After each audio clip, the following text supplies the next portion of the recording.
What's up, y'all? What's going on? Terminator, Killing is Fun, Bradley Quattro, Cameron, Spectral Demon, The Morning Sunrise, Sam, how you all doing? How do you join? You join from the war table. Just a public match, just like joining any other match. Just got to be on US West and make it in time. Let's see, we all good to go? I think I'm all good to go. So what y'all up to today? No one knows, Sam. It's going to be within the first couple of weeks of April. Fallout Ghoul, Prot Hero, what's up, what's up? Anyway, here we go. Let's get things started here. You guys will have to forgive the background noise today. It is just hot. So I got fans blowing in every single direction. Literally every single direction. Go and hop in the crumbled bulwark here.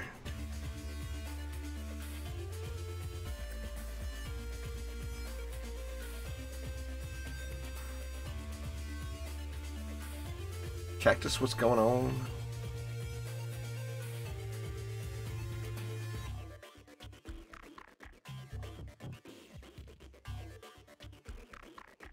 Don't really have much of a goal today. I do want to get some random just hero damage mods.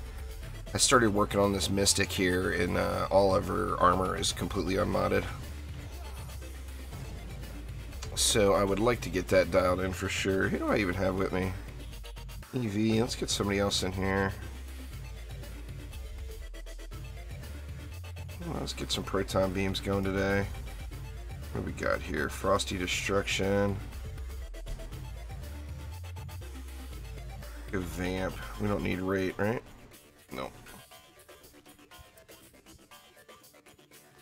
What do I think of Dungeon Defenders Awakened? Well, I mean, obviously we know very little about it so far, but I'm excited about it personally. I think it's going to be awesome. I mean, it's exactly what Dungeon Defenders 2 needed.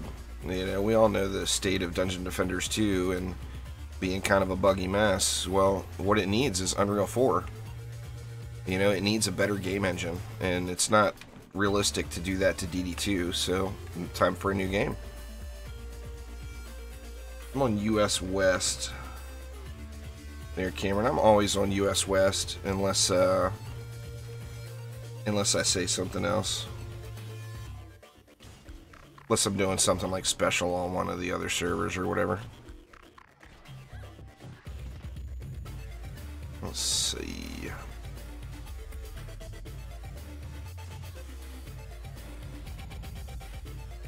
Is it not? I mean, I usually put it right in the description and everything. Not there.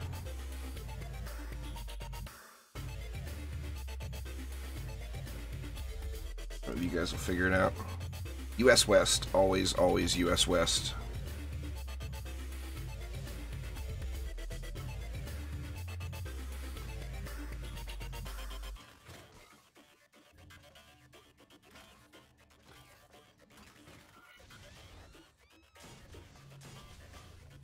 Let's see.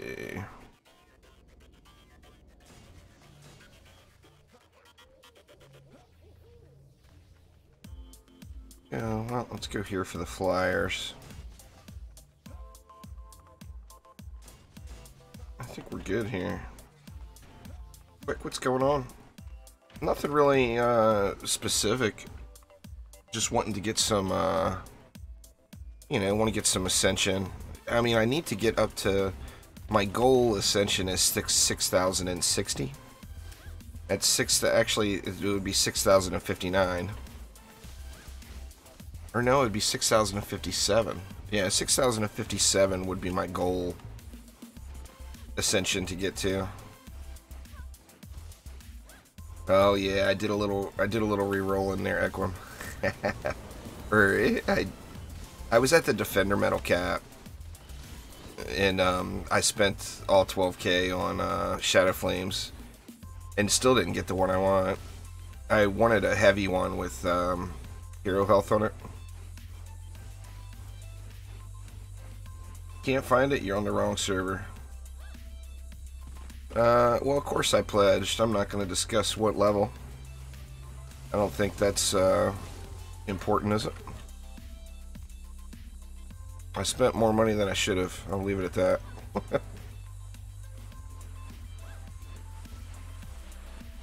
Credit card for the win.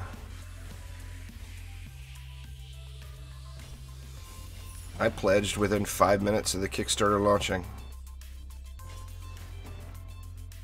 Instantaneously. I'm excited about it. I can't wait.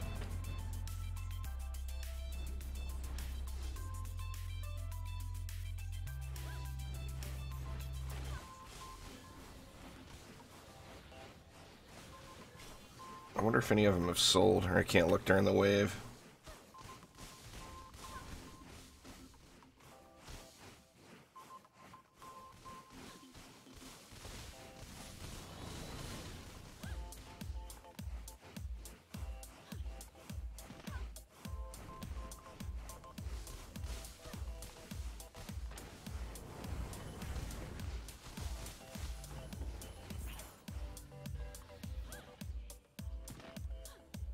Ubers, what up, what up?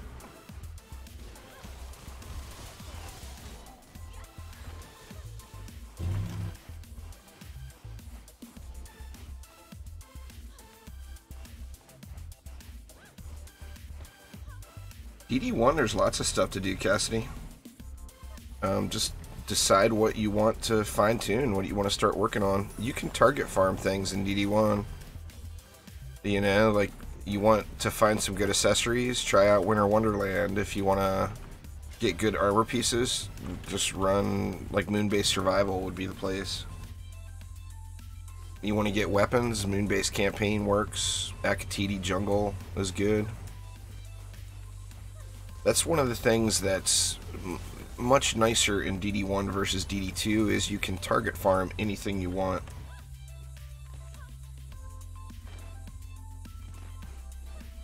You know, you're looking for a specific pet, you know exactly where to go to get it. It's good. If you don't have anything, my suggestion would probably be do some moon-based campaigns and get yourself a decent builder weapon, and then just start doing the entry-level nightmare difficulty survivals. Correct me if I'm wrong, folks, but I believe Misty Mire would be the place you'd want to start. Start grinding Misty Mire survival, and then from there you could go to like King's Game or Aquanos, and then eventually you want to get to Moonbase.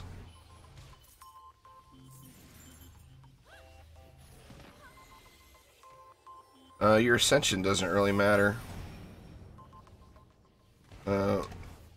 Morning sunrise. There's a video I put on my channel this morning that will give you some comparisons of Ascensions versus Shards. The game is not about your Ascension level, it's about your Shards. I mean, the very first thing you should do in the game is get the proper Shards.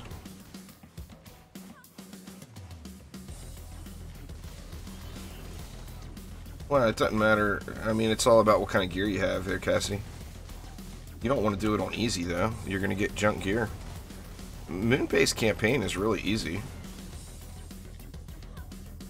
I mean, if you're level 70, I would just get myself up to level 78 so you can start using Transcendent gear.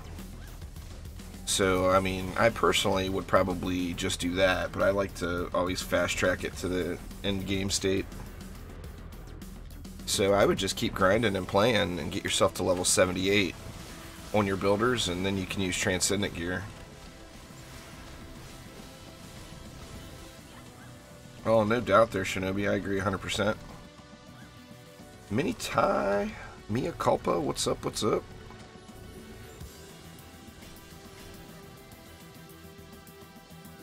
I think I still got that bum relic on my Flame Auras.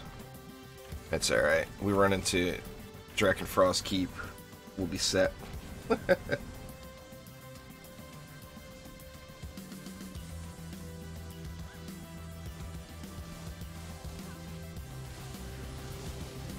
It sounds like you're just getting started then, Cassidy. I mean, you got a lot to go. DD1, don't fool yourself. DD1 is a grind game as well. I do there, Bob Tony. I play DD2 more, but I still do play DD1. I actually do at least one King's Game dice run every single day, trying to get Ultimate Plus dice. Exclamation Flame Aura in chat there, Cameron. Every defense in the game is exactly the same, though. So, you know, you go Destruction, Defense Rate, Deadly Strikes, and literally every defense in the game is your starting point. So that's an easy one. There's not, you know, there's a whole lot of shards and there's a whole lot of mods, and it can get very overwhelming for people. But there's very few that are any good. I mean, they're not the curve, the quality curve between like destruction shards and just some random defense shard is huge. I mean, destruction's just better, you know. Random. Nothing wrong with that. Dungeon Defender's Eternity is the worst one in the franchise, so look at it that way. If you played Dungeon Defender's Eternity and you liked it, then you're only going to see better things by playing the other games.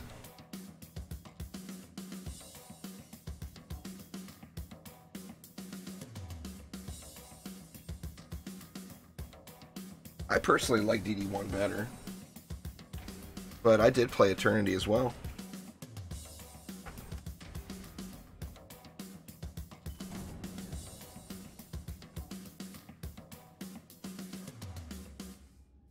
Yeah, DD1's got a really good, really solid Discord server. DD RNG, I think it's called.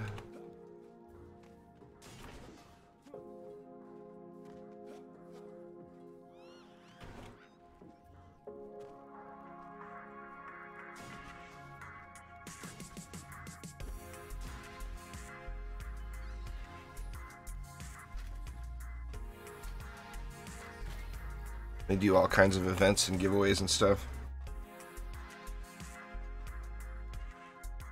Oh, I don't care.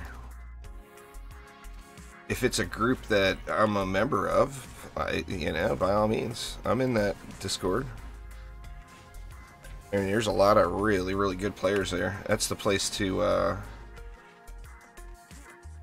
get info. The almighty Washlord is there. Washboard is there. I call him Washlord. I know there's other great players too, just I'm a big Washboard fanboy.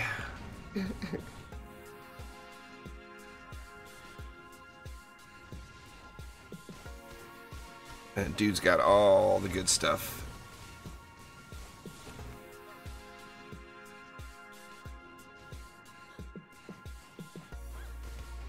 I actually won something last week in one of their giveaways. I won a shield, and sadly it was the item that was being given away that I was the least excited about. But, I mean, winning something's always nice, you know? I'll probably start doing some giveaways here in my Discord before too long. I gotta get my heroes fine-tuned again. As soon as I get my heroes fine-tuned, pretty much every high-quality mod I find will be given away. Yeah, Washboard's the stuff for sure.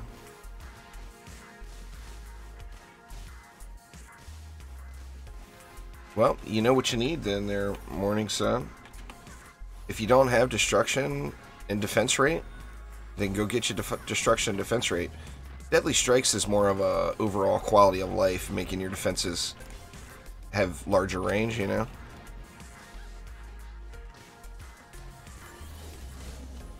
What's going on there, Icos? That's where I'm at too, there, Bob. I mean, I've got a couple that are over 5K, but for the most part, I'm all around that 4K range myself. I think my apprentice is at like 5,500.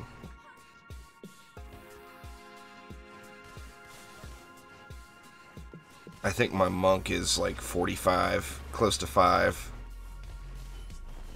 on the aura strength, on the defense power. There's quite a few maps from DD1 in DD2.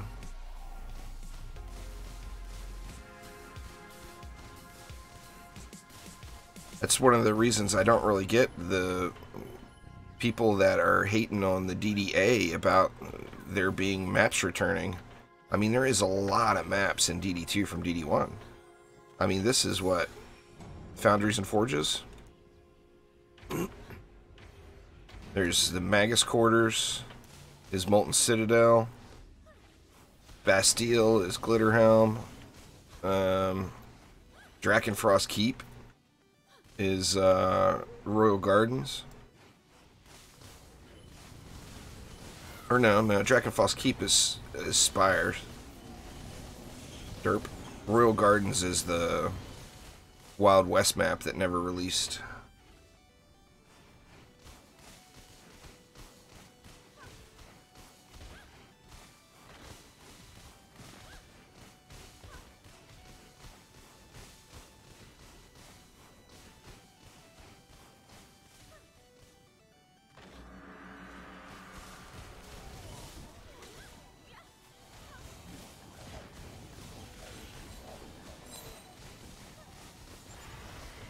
See ya, Assassins?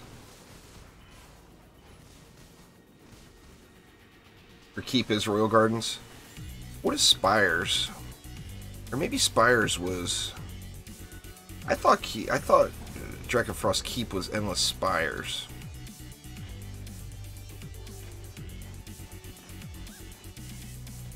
I'm not sure. I know it's one of them. Sky City is definitely a difficult map, no doubt. I'm hoping Sky City makes it to DDA. I mean, as far as maps that I personally would like to see, I really do like Moonbase. I really do like King's Game. I really like Aquanos. I really like Sky City. I'm hoping all of those maps make it in. Oh, that's right. Spires is the pirate map. Derp. Yeah, Spires is Plunderer's Paradise. Royal Gardens is Drakenfrost.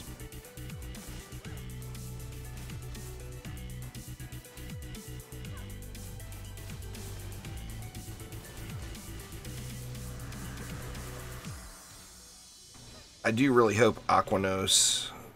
I mean, Moonbase is questionable, I think, whether it'll make it in, but God, I hope it does. I just love that map. It doesn't go along with the theme. I don't think. I mean, maybe they can fit some kind of interdimensional space travel into DDA. We'll have to see.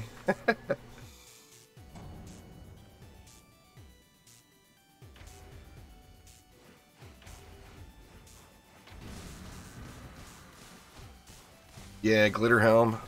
Glitterhelm will be back. I think all of the base campaign maps will be there. Or, if not all, most. No, it's completely random, Terrence. The map doesn't matter. All that matters is the tier that you're in. The map has zero effect on shards. It's just the shard pack. So, of course, destruction, you'd need a Chaos 1 shard pack.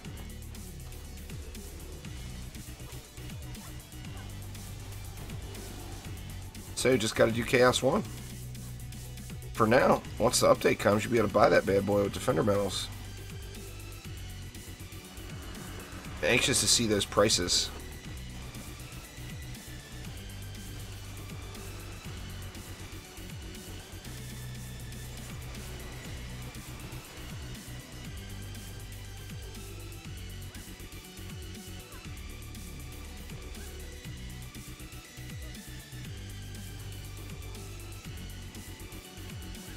Well, like I said, all of those campaign maps will be back.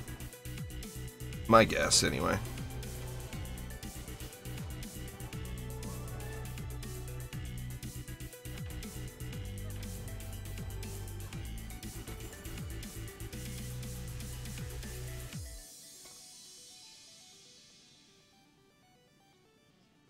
I mean, I'm hoping they keep talking about how fast the development is coming along. I'm hoping they have time to get tons and tons of maps. I mean, that's one of the problems we have in Dungeon Defenders 2, is there's just not enough things to do. The mastery grind is very, very repetitive. And, I mean, in a grind game, having some kind of diversity to break it up is really good. And DD1 did that really well. Like, Warframe does that really well. They add a nice amount of diversity into the grind. You can do various things, you know? Okay, you're sick of doing this, then do that. You know, you're sick of doing that, then do this. You know, there's just lots of different stuff to do. And I think DDA is going to bring that back.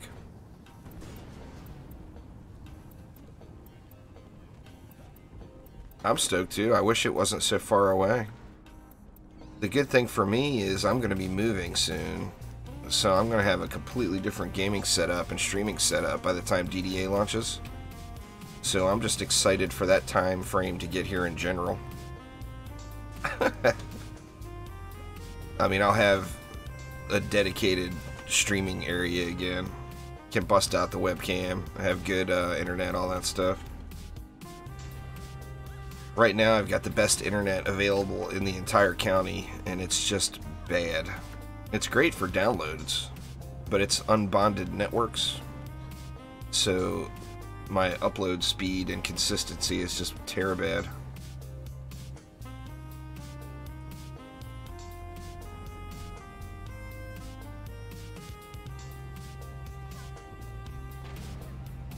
Cassidy, if you're just starting, I mean, you're obviously just starting the game. Just play through the campaign.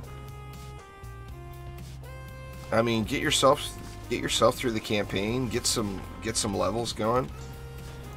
You see any public tavern defense matches going? Hop in there, or Glitterhelm. Those are all really good experience.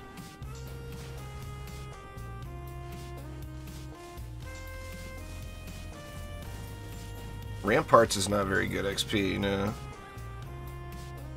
I mean, it's better than nothing. The main thing is just play. I mean, you're brand new to the game. You got literally hundreds and hundreds of hours to play before you need to worry about fine-tuning anything. But, I mean, you definitely want all the heroes. I mean, make a monk, make a summoner, make it all, you know? If you have access to the heroes, you should make them.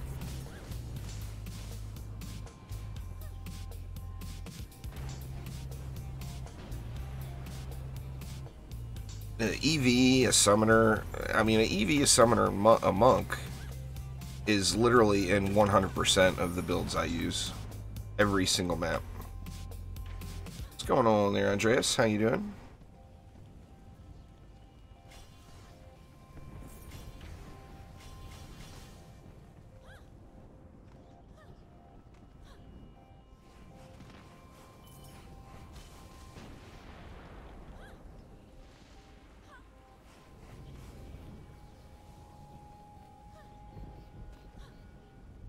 I'm super stoked about DDA though, and I got a Switch now too, so I'm gonna actually, with that cross save functionality they're gonna have, I'm gonna play DDA on every platform.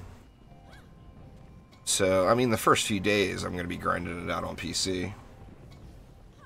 Nah, there's no date yet. Then it's just October is all we know.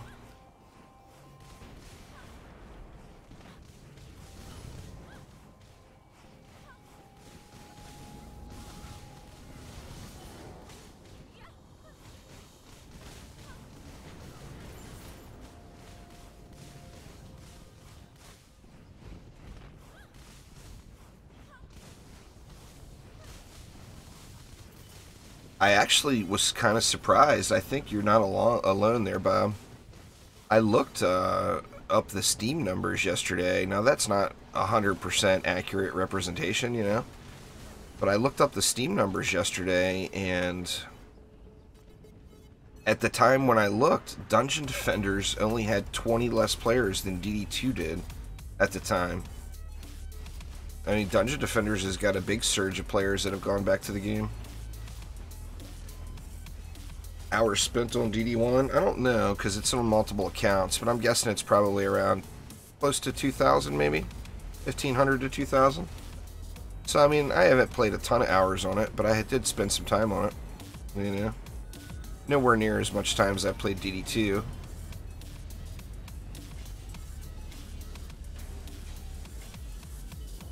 But back when DD1 was a thing, you know, I didn't put a video out every day and all that stuff.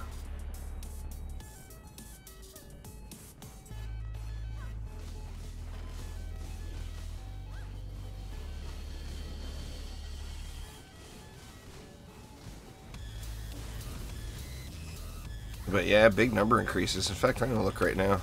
We got time to see. I want to see right this second. Let's see. Wow, there's a bunch of people playing DD2 right now. Currently, right now, right this second, there's 827 players online on Steam playing Dungeon Defenders 2. Let's see if DD1, what do they have? Well, there's 615 right now playing DD1. And the difference there is, that's like a massive gain over their last 30-day average for DD1. But that's actually barely up for DD2. So, I mean, the DDA announcement, I think, brought more people back to DD1 than DD2. Now, the update coming for DD2 will bring people back to DD2. You know?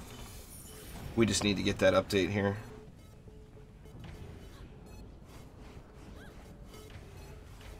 See, that's the other thing, too. On PC, the numbers are not quite accurate because there's a whole lot of people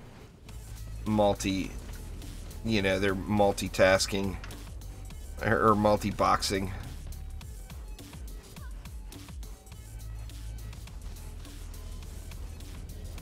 There's the DD RNG Discord group is DD1 focused. It's just a random weapon from any map there, Meme TV. It's called the Infernal Combustor. I just think it looks cool. Weapons in Dungeon Defenders 2 are not unique, so it's just about getting the weapon that you think looks the coolest. There's no reason to have one weapon over the other in DD2. At least not currently. Hopefully some of the weapons that are coming with the update has better shot types.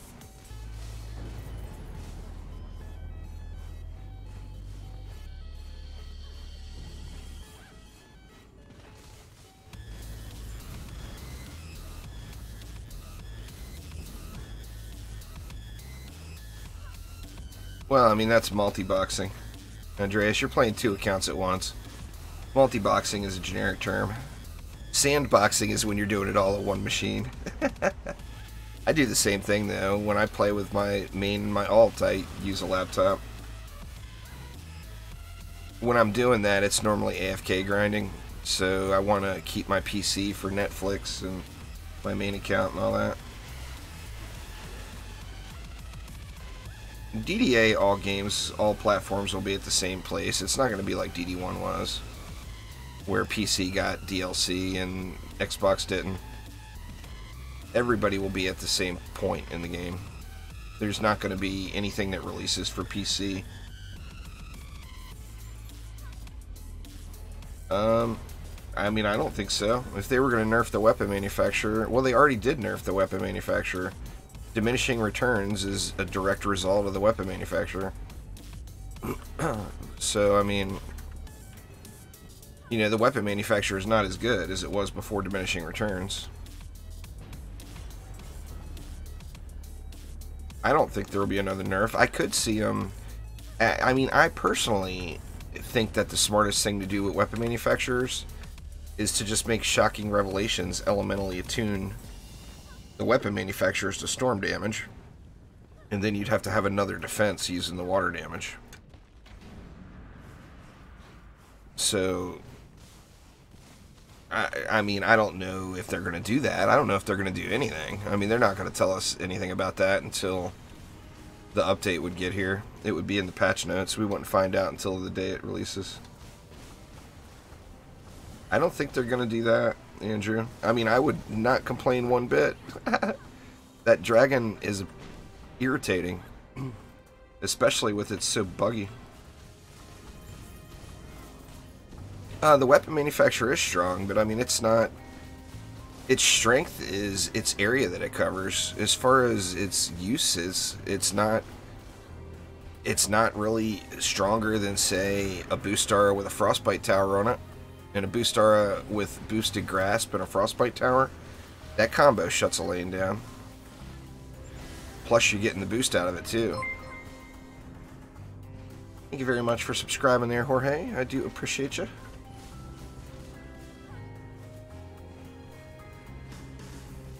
I mean, their proton beams are extremely powerful. The only thing out there that, I mean, they need to do bug fixes. You know, hopefully there is some bug fixes, you know. Want to see, I mean,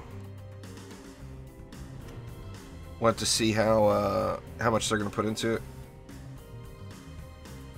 Yeah, just over a half hour there, hybrid. Just getting started, really. Just warming up. Don't even have my first coffee of the day gone yet. It's still half full right here. I better have some of that.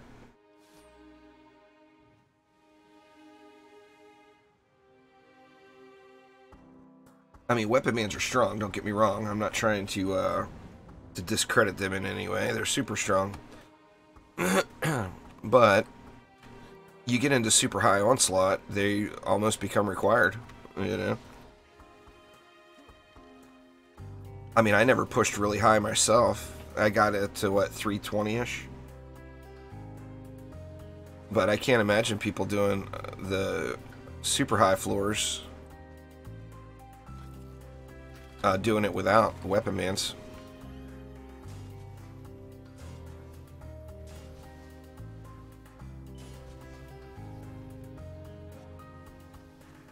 Yeah, I mean, it's all about the whole... It's about the build, not the defense, you know? I mean, weapon mans by themselves won't get you too far in Onslaught. You've got to have the other stuff in the mix. Yep. Equum's already got this, huh? I'll leave that alone then. Let's see, we got this over here. Get some snakes up in here. Needs more snakes.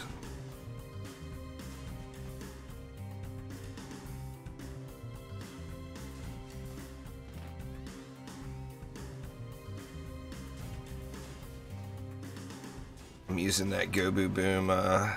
This is my secondary Fisher Relic. This is a relic that's kind of designed for not the primary damage, but say I wanted to throw more damage into this lane, and I can't throw another Flamar in the middle, I would pop like 2 Fishers down with this relic I'm currently using on my Flamars, and it would give me some more power, a really big area of coverage, and Goboom.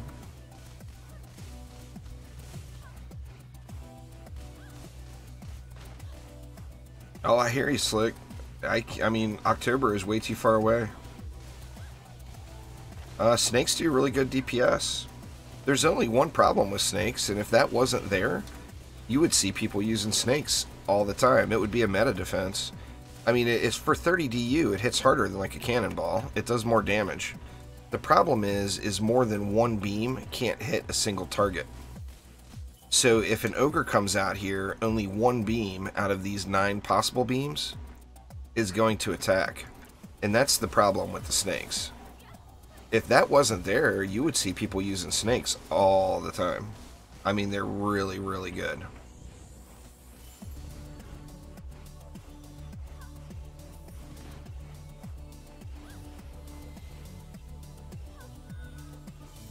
Protons are good stuff. 60 reroll mats today. That's not bad.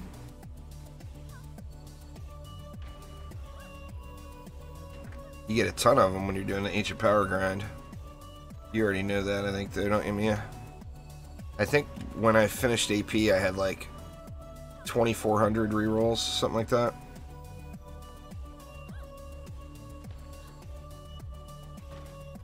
Well, I mean, Cannonball's got the boom boom.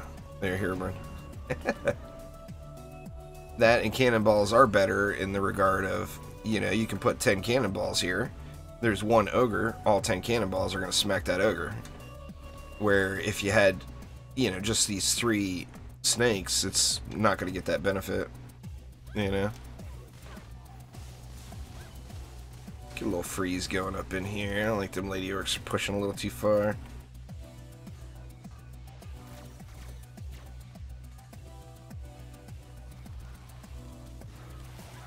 Get that freezy going on. Your mythic defender pack disappeared after you re-rolled it? That's crappy. There's been a lot of visual bugs with defender packs here lately. I would see if you actually got anything. I mean, it's hard to say when you don't know what came in it. But like last week, there was a time where you'd pop the defender packs open and it looked like nothing was coming out. There was still stuff coming out, but it didn't show it. So it's like, what the hell? I actually blew gems on it to test it, unfortunately.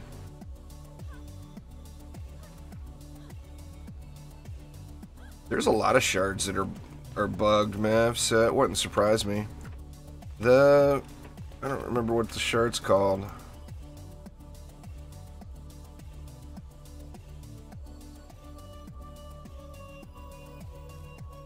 The shard that increases the... Maybe I've got it equipped. I'll have to look. The shard that increases the range of Call to Madness doesn't do anything.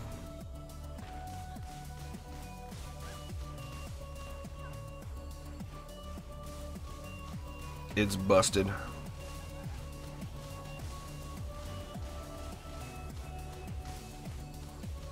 I mean, that's kind of the standard there, Mia. If you're going to use a cannon for lane clear, then you use heavy cannonball. I think that's what most people do. Whichever one is your favorite there, Toxic. There's not really a best. I mean, there's a best at different tasks, but there's not an overall best hero. But it also doesn't matter what hero you play. So it's all about the defenses. You dial in your defenses in Dungeon Defenders 1, you win. Period. Without having any good gear on your hero. Let me see, do I have that? Oh, I do have it equipped. Or no, I don't. I got Thunderstruck there. Let me see. Thundering Call. Thundering Call is currently busted. Doesn't do anything. Doesn't give you any increased range on Call to Madness.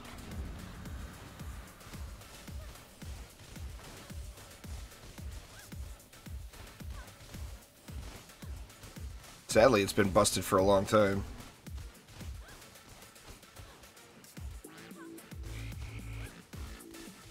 And that is unfortunate, because that is a really, really strong ability.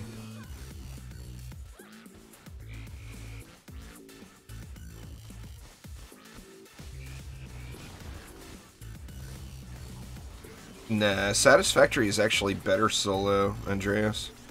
It's buggy multiplayer right now. It's very crashy. But solo, the game runs smooth. It's really good. It's going to be an amazing game.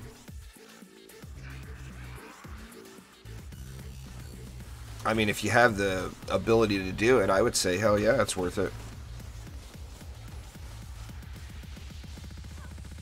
I mean, it's still early access. There's only the first, what, you get up to tier 6 on research unlocked. But more research is supposed to be incoming, you know. Either one. I would probably, I mean, for building the Dryad, well, they're both really good. Just take your pick there, Aaron. There's no wrong choice there. I mean, the Dryad is a more powerful DPS hero if you're looking for more damage. Because I've got 8,000 hours into this PC account, and when I go back to PS4, I get a buggy product that doesn't run as well, that doesn't have all the stuff I have here. So, sadly, the game runs really terrible on PS4 in comparison. I mean, making a direct jump from PC to console, either console, Xbox or PS4, it's like, damn. I mean, you see it right away. You feel it in the game just with your movement. That's why we need DDA. We need that Unreal 4.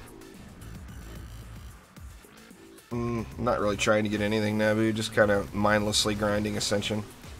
There's nothing really I need in the game. I've pretty much got everything.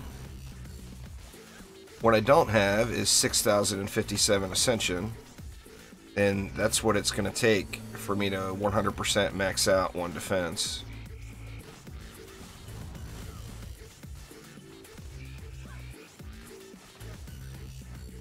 Hornets are really buggy. They're good, don't get me wrong, but their AI is very questionable.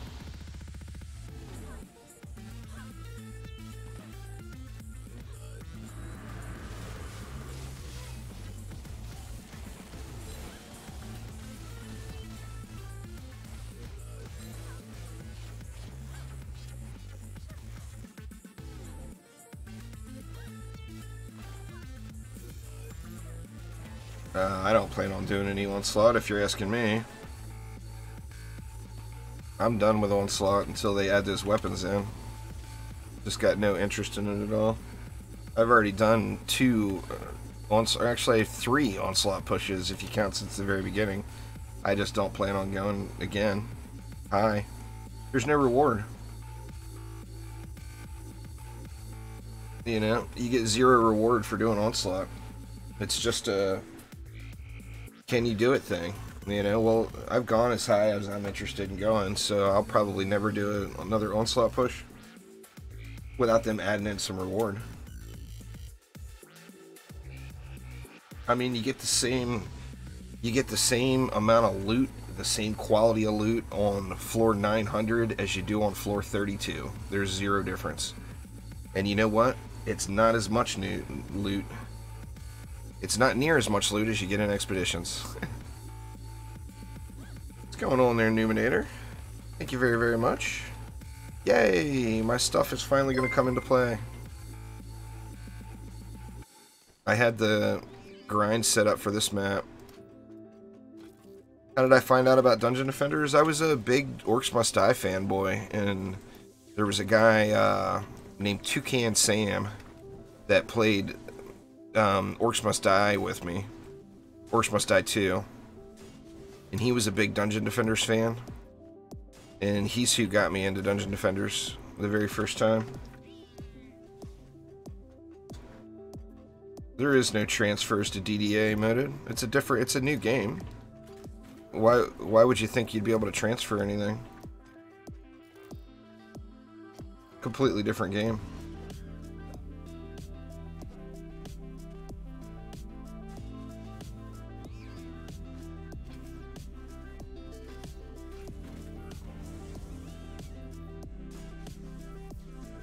I mean, we should be getting Borderlands announcement for Borderlands 3, I'm hoping, in what, 7 more days? Yeah, 7 more days. We could potentially get a Borderlands 3 announcement. Where the mana at?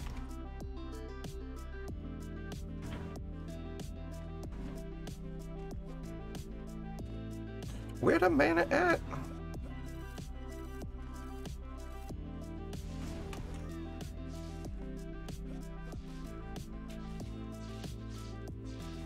Nah, they didn't say you'd be able to transfer anything. It's a brand new game. I mean, it would be like transferring your Borderlands 2 heroes to Borderlands 3. Oh, there we go. But yeah, you won't be. Everybody will be starting fresh. Fresh starts for everyone.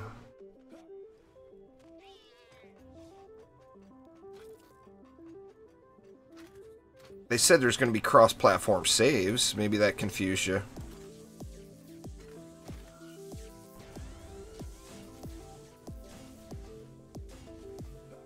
That means you can go from PC to Xbox on the same account.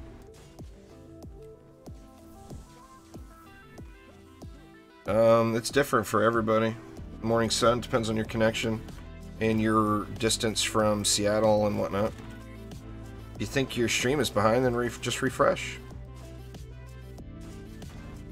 And that will catch you right back up.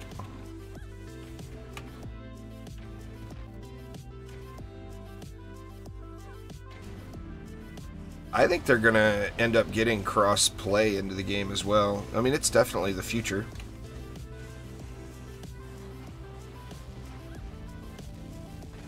Cross-play is the future of gaming for sure, you know. And Dungeon Defenders Awakened has yet to do any of those negotiations, so that's one of the reasons, like, crossplay could never come to DD2, is it's a licensing thing. Well, licensing for DD2 is done. You can't, you're not gonna, the game doesn't make enough money to relicense it, you know?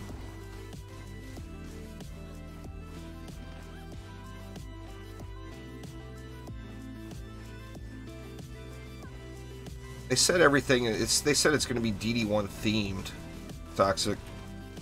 They didn't say it was gonna be like copy-paste or anything.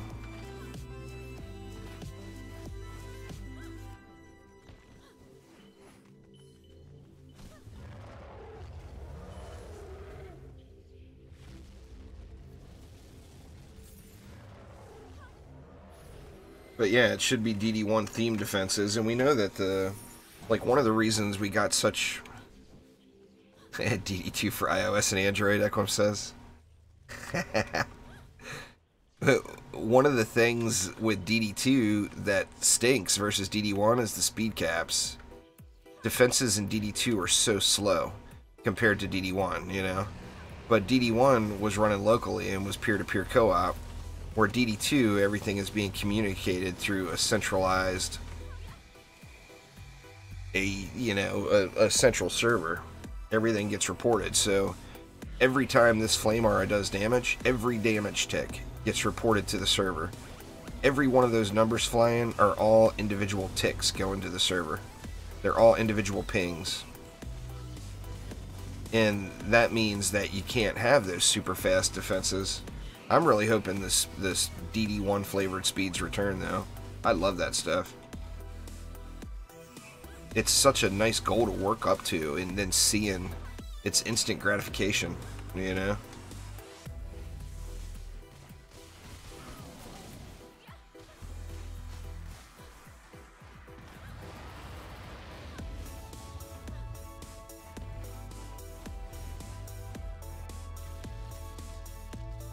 I think you'd probably be very few. You'd be one of the very, very few that would have that opinion, would be my guess, Mia.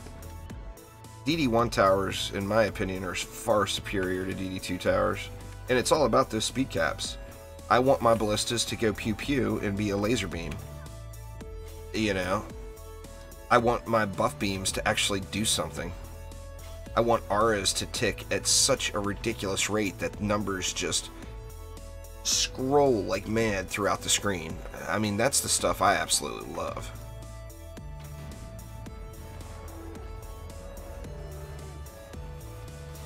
I'm really, really hoping that makes its return in DDA. I mean, it's the biggest bummer in DD2 for me. I wish that DD2 had DD1 tower speeds. You know, and to take like the Deadly Strikes tower, that thing is awesome. You know, I mean, yeah, we got the Obelisk, I guess, which is kind of like a Deadly Strikes tower almost. Deadly Strikes are awesome. Lightning towers are awesome. You know, big boy range on auras is awesome.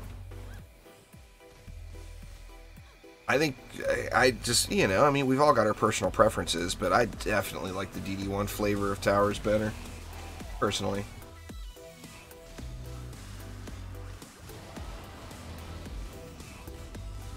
Love it, love it, love it.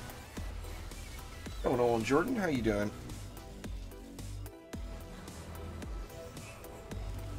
If the music's too loud, just let me know, y'all. I turned it up a little bit today because of all these fans I got running. That's what I'm saying, Frog Killer. That is exactly what I'm saying. I want that ballista wire to look like it's a rope. That's right.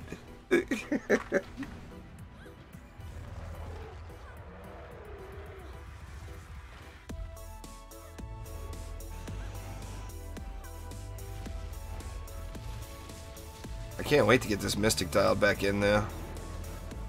I would love to be rocking the Mystic here going into the next update, but I got a lot of work to do. She's actually not got a single mod, a single worthwhile mod on her on any of her armor. I've got 2 of 3 mods on her weapon,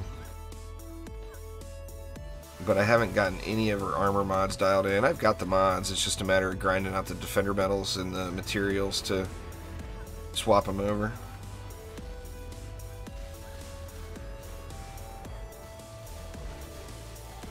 Shoot your friends, Cannon Ogre, shoot your friends. Shoot Malthius. Oh, Cannon Ogre died. I'm gonna say, how awesome would that be, seeing the Cannon Ogre one-shot Malthius? Yeah, with no target limit. Equum just mentioned in game chat. I mean, you slap down an aura and there's 40 mobs get hit in DD1. In DD2, you slap down an aura and there's 40 mobs, 10 mobs get hit. And it's back down to that whole server communication. You know?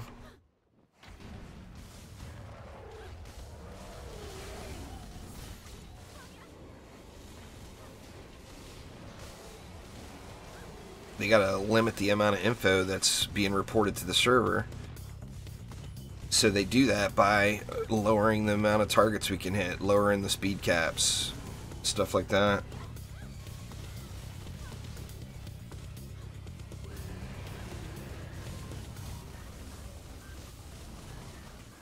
I like both of the systems of leveling, really. I don't have a problem with DD2's Ascension system, but DD1 is much, much easier to understand. Where, I mean, if you want this ability to do more damage, then you put points into that ability. You know. Want to see. I think they'll end up creating something new for DDA. I mean, want to see. I mean, they may end up using a combination of the two. They've confirmed that Ancient Power won't be a thing. Yeah, DDA it's been confirmed. It's going to release on all platforms in October. There, Pixia. PS4, Xbox, Switch, and PC all at the same time. All at launch.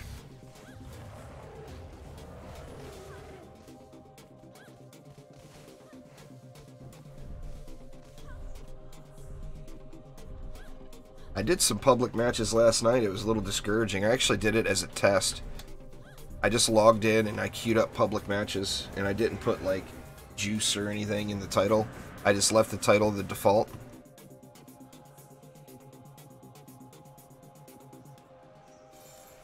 And this was at a...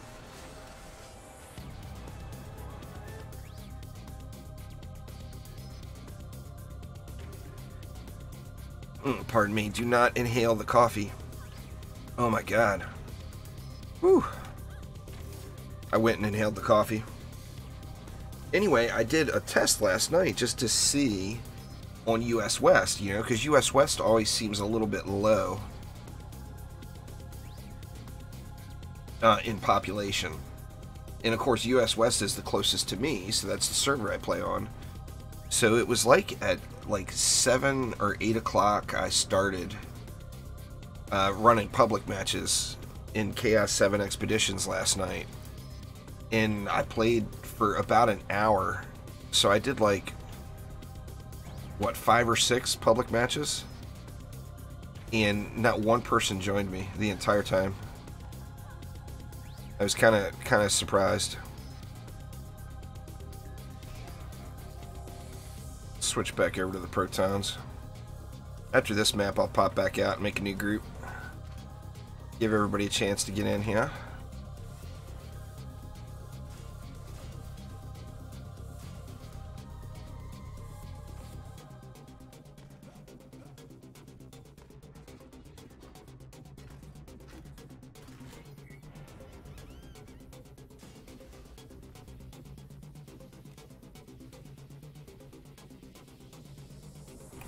Man, that coffee inhaling hit me hard. Oof.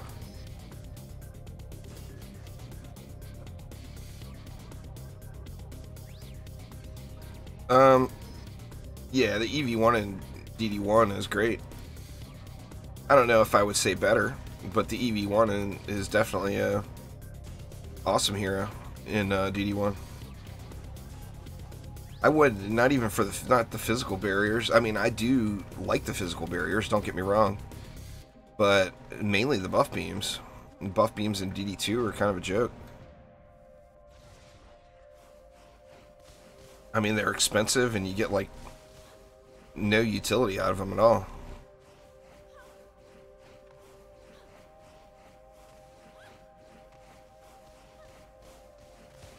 I mean, buff beam comparison is night and day, no doubt. Get us a snake right here. Get a little more damage going on them bad boys. Them lady orcs are making the push. Them lady orcs.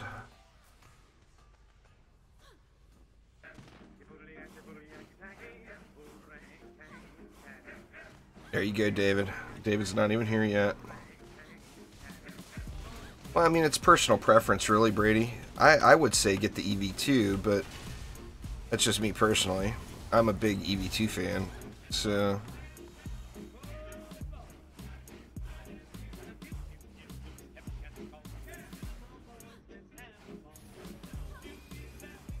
I'm not using proper setups. They're TMC. This is just grinder mode.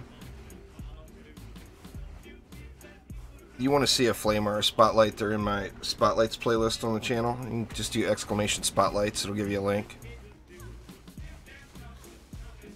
But this is just kind of grinder setups right here. It's not ideal by any means. I think they're what, like 700,000? 800,000? So it's super low. But it's designed for AFK and Drakenfrost Keep. My real Flame Aura Relic is sitting in my bag number 2 right now.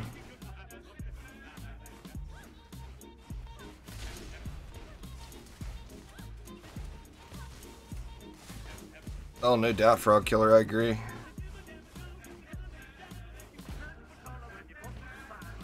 What you should do, Brady, is ignore everyone, including me, and get the hero that you think looks like it would be the most fun for you. And that is the right answer. Don't go by what somebody else says, because what's fun for me may not be fun for you. You know? You gotta... There's no wrong answer as far as what hero to get. So get whoever you think you would like the most. You know? If you continue to play the game, you're gonna eventually have all the heroes. So what order you get them in doesn't really matter.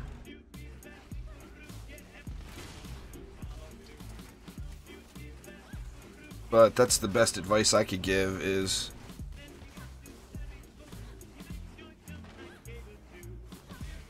go for you and don't worry about what I have to say or anybody else. What's going on there, Joseph? How you doing?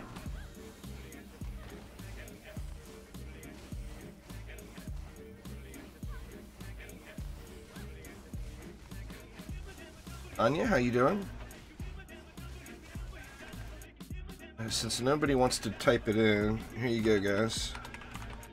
All of my defenses that are fine-tuned are all right there in that playlist. If Nightbot will get it together and give you guys the link.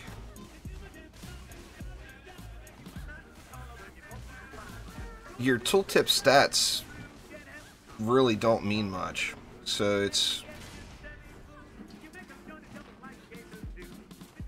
I mean, these Lightning Strike auras were placed with a Flame Aura builder, too. I mean, you can't... Don't just go with tooltips and think that you're doing anything. I've got triple anti-mods on my Lightning Strikes. None of that gets reflected on a tooltip, and that's like 2.5 times damage versus the appropriate mobs. So if you want to see how to build the defenses, it's all in that Spotlights playlist. Uh-oh. I wonder what that was. X-Thrower had to have been. Oh, nice, Brady. Well, welcome.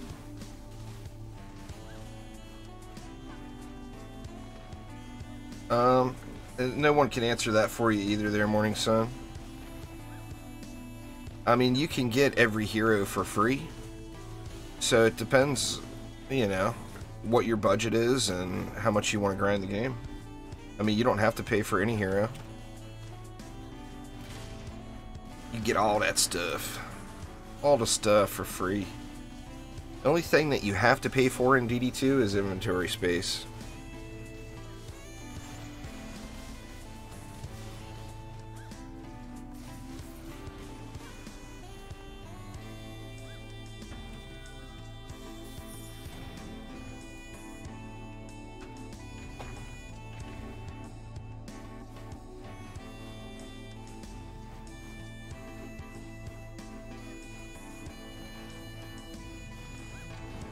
Yeah, I mean, it's a grind game. Free to play equals free to grind, you know? Look at all the other free to play games out there. Warframe, Path of Exile. I mean, it's a grinder game. You can easily put several thousand hours into it and not have everything. Yeah, I definitely get the Initiate, but get the Initiate last.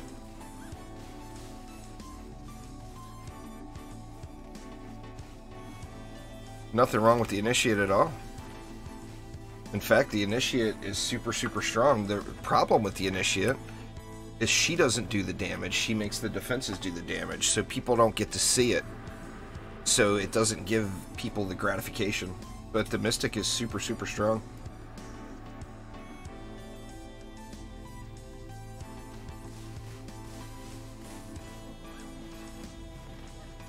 I do too, Jordan. I've always said that. I mean, I play a lot of free-to-play games. I don't play the free-to-play games because they're free. I play the free-to-play games because they're good games.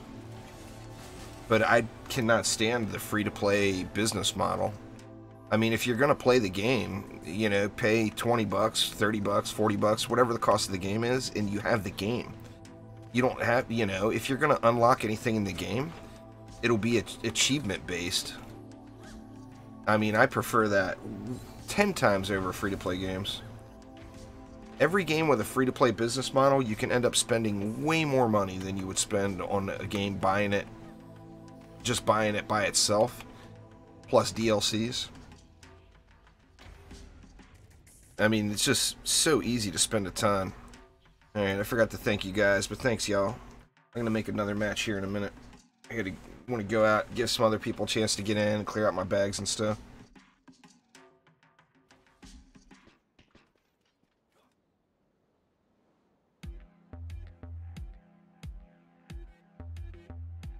I mean, you know, we've all got our preferences. Obviously, free-to-play games, the benefit of them is you get to pop in and check it out and see if it's something you'd really be interested in without spending any money. And I do like that aspect of it. But, I mean, there's demos for that, too. On a lot of, not all, but on a lot of pay-to-play games. Ugh. It all ran over. God, I hate it when I let it run over.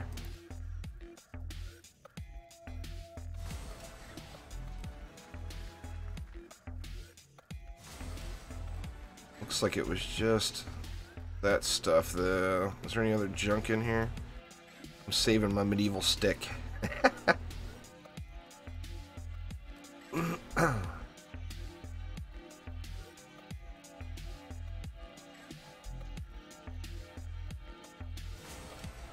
Alright, let's see here.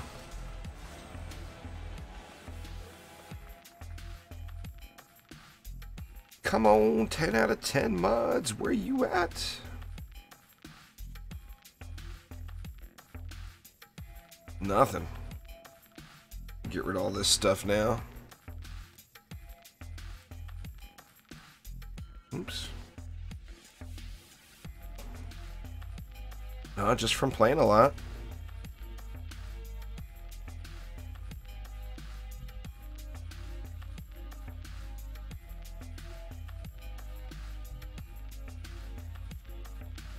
And no keepers on that tab, it doesn't look like.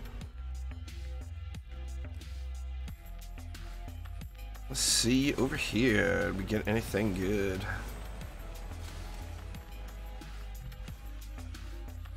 See what pirate mod I got there. Favorable wins. Not interested. Nothing. Wow. Still looking at the relics. Anything over 46,000 defense power and 12,000 defense health, I'll keep. Nah, Wailing Glaive won't drop heavy.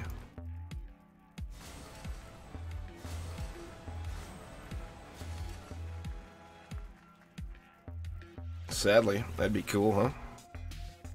Still doesn't look as cool as the Infernal Combustor, in my opinion. We've all got our favorites.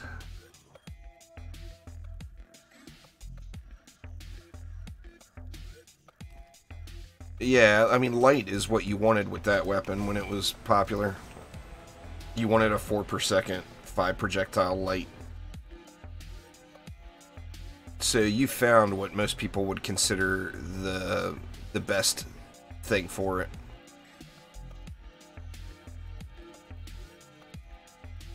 No good loot.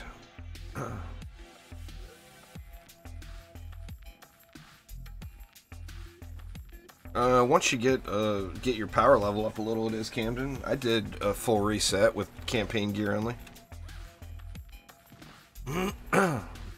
But I had all gilded shards too, you know. Alright, so we're on US West, y'all. Feel free to hop on in and join. When do we want to start? Let's start in the dungeons again. I haven't done Molten Citadel in a while.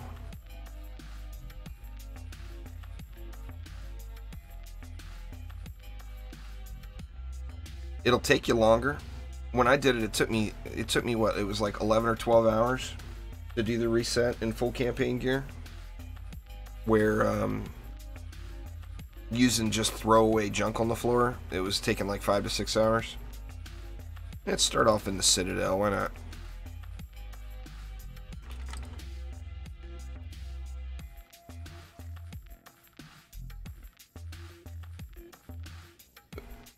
I don't know, Camden. Try it out and see. I mean, it's all about your knowledge of the game, your shard quality. I mean, there's a lot of factors other than just you made it to this floor. The only way to know is to try it out.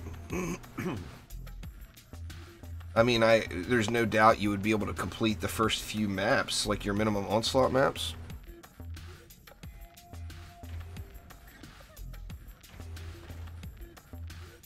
Oh! Let me just jump in the lava here.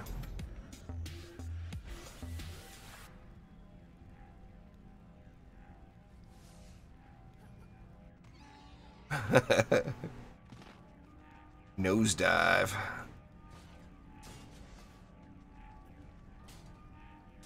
Well, let's go 2 snakes on each one. 2 snakes!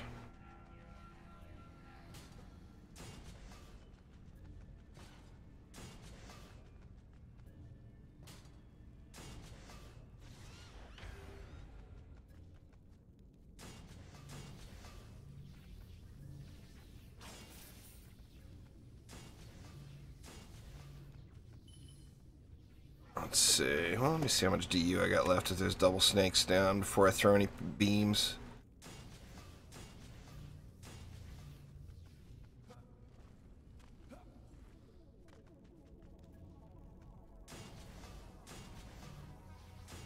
Let's see. Oh, I got tons left. We'll do the old apprentice hat. The old apprentice hat. Super sneaky strats right here, folks. See? It's an apprentice hat. It's like string art.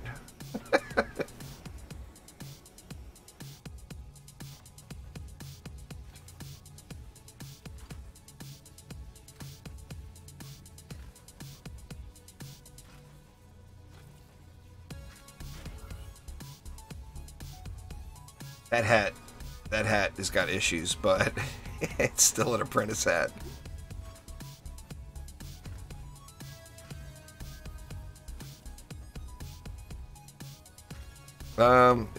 It's different for each person, Camden. It stops becoming effective when you stop seeing booms.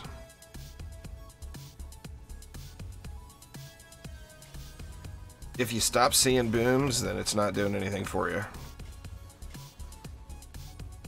I mean, I personally used it well into, I think I was like maybe 240, 250. But it's gonna be different for every person.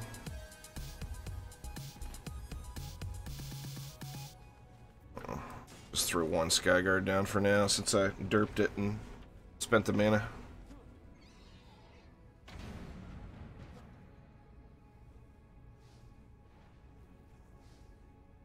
But, I mean, as long as you still see booms, it's doing something. I switched to Goboom because it hits so much harder. And there's just as many goblins usually on most maps than there are melee mobs. Plus, goblins are easier to kill. So the booms continue on to a much higher floor. But, I mean, I was still using Goboom at floor 300 plus. The problem with melee boom is it just, when it got nerfed, it got nerfed.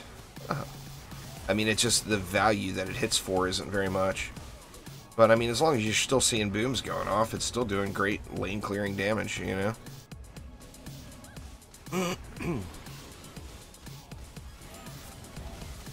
When you stop seeing that snap, crackle, and pop, it's all over.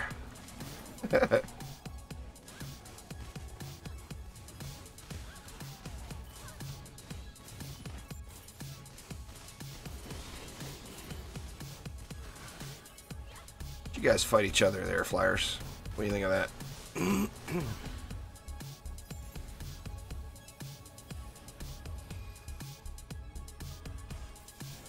Split it up here now. There we go.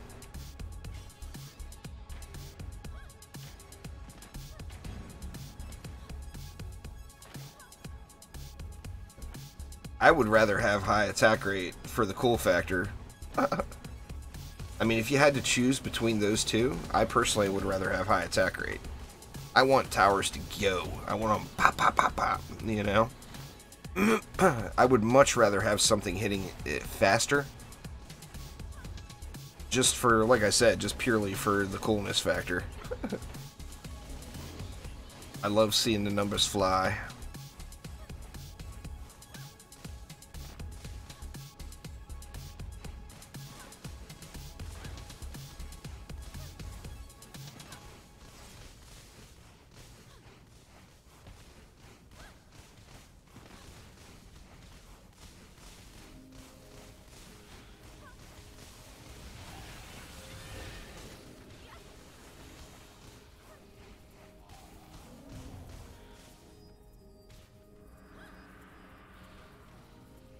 This apprentice hat went a little wonky here too. It looks like my first one turned out good.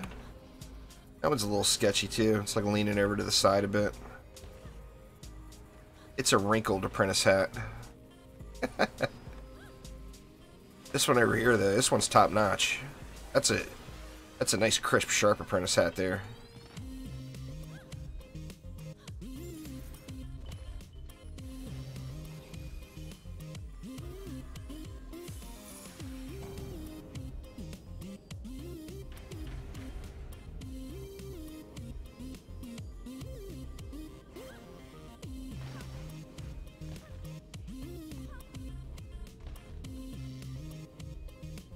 Somebody don't like hitting G.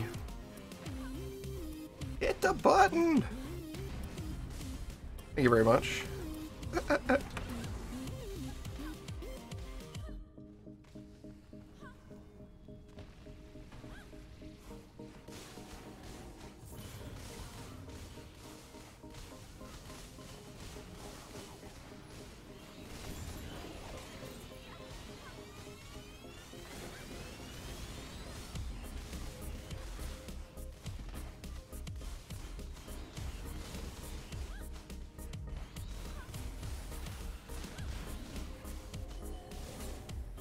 Not really sure what you mean there, Demon Child.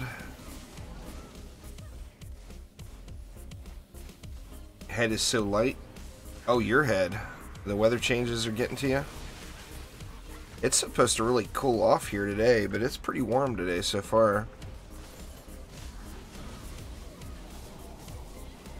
We're supposed to have a little bit of bad weather coming back in, but it's going to lower the temperature a bit.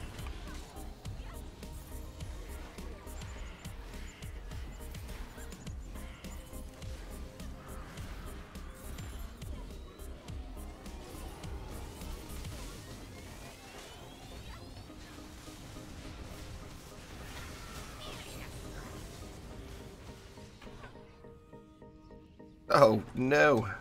What's going on there, Kai? Can I make it out of here? There's no way I'm going to make it out of here, right?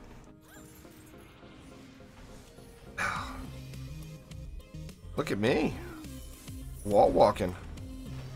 How the hell am I not dead? Oh, I'm dead now. Allergies getting you? Yeah. I hear you there.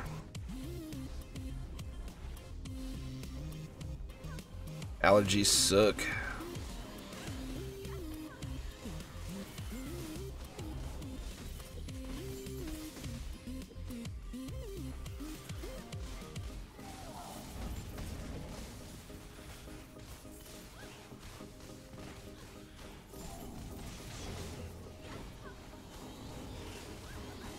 Got some hacks.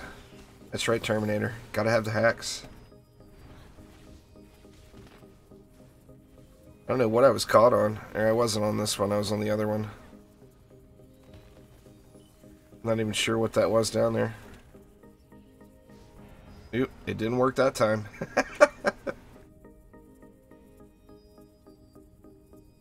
Confirmed, it doesn't work every time.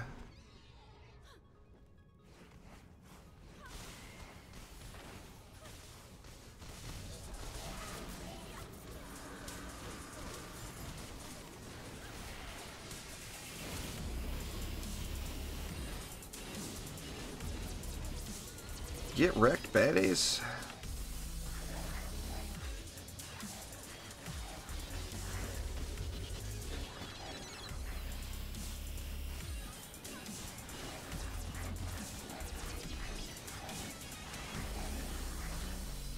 Wow, it's like I'm not doing anything to Malthus for some reason. Here we go.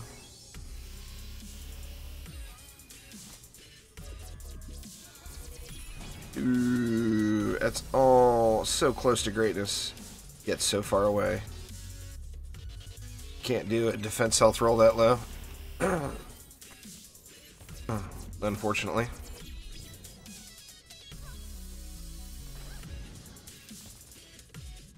I mean, I don't really need any defenses set up right now. It's a matter of want, you know. So I'm being very picky with the relics. Yeah, this is Jucinda. You better believe it there, Kai.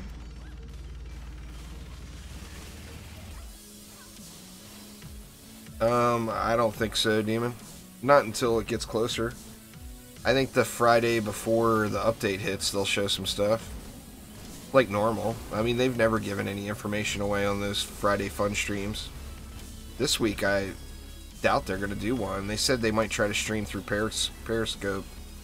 Because they're all in San Francisco right now at the GDC, Game Developers Conference.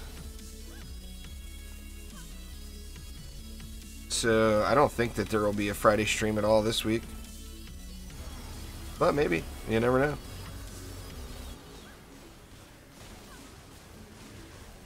There's just no way I'm going to watch them on Periscope. It's just not going to happen. Sorry there, Chromies, but I'm not watching you on Periscope.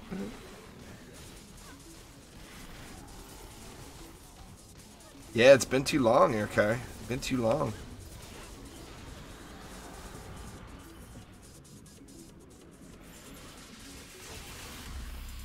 Wow. Cooldown wasn't up. There we go.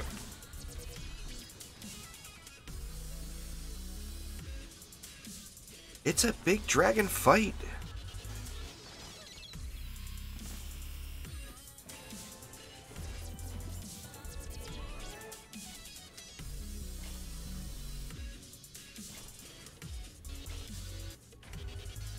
I mean, if there's a stream this week, they won't say anything about DD2. There's no doubt. They're all going to be jacked up on, you know, going to those conferences is like a player going to one of the gaming conventions.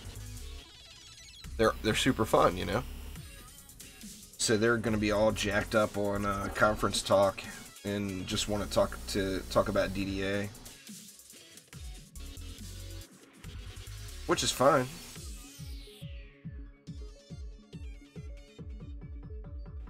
What's going on there, Sleo? How you doing?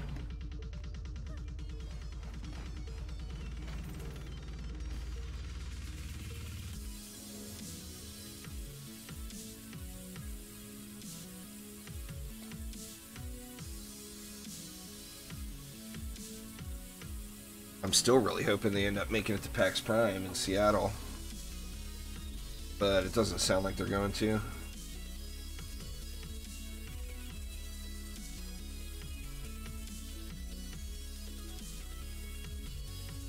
It takes a while. I just saw your comment there, Ginger Coke.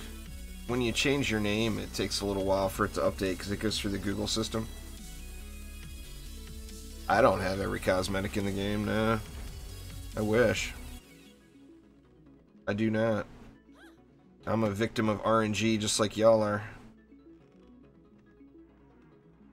There's quite a few I'm missing still, even with all the pack openings and stuff I've done. What's going on, Jermaine? How you doing?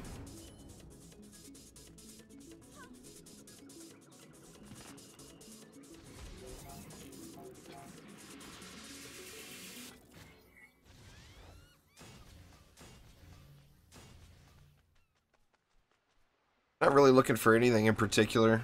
Onyx just kind of grinding, and I mean I do need some hero damage mods for the Mystic, but I'm not even 100% certain exactly what I would want. I mean I know I want healthy power, but besides healthy power I'm not certain 100% what I want to use yet.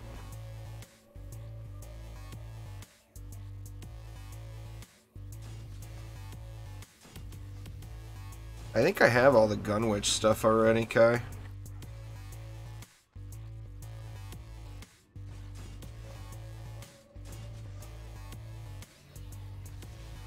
Let's see.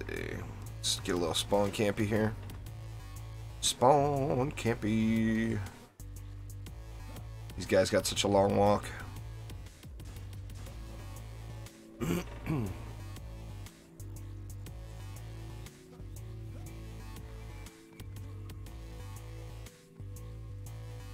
Solo is actually easier in expeditions there, Jermaine. So you can do it. You just have to get a little more confidence. Confidence in your build.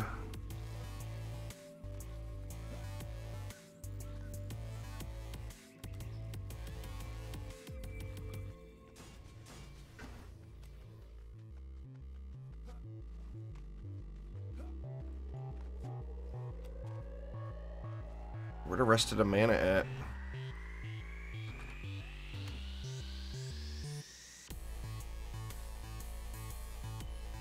Here we go.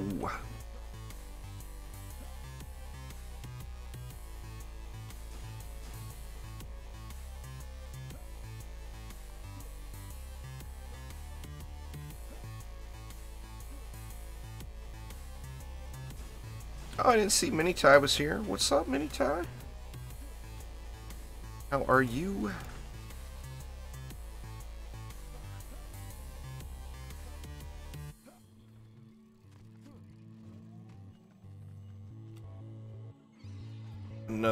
Let's go with another apprentice hat. This one will be for the short stocky apprentice.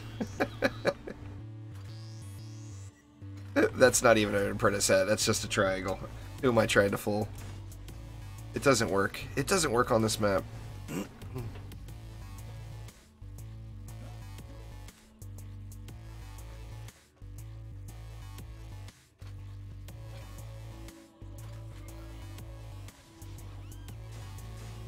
I think we're good, right? Should be.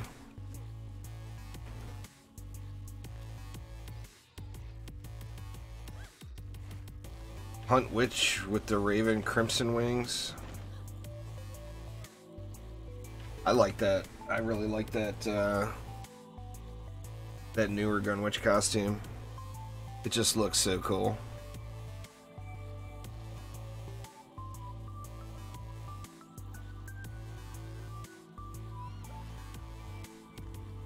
Yeah, I've got DD2 communities. The communities are very meh right now. It's in beta, so I mean they're really, really buggy. They work half the time they don't. They're very glitchy. But yeah, I've got 5 DD2 communities. There's still spots on US West and US East. Europe is full. But the communities are quite underwhelming, to be honest.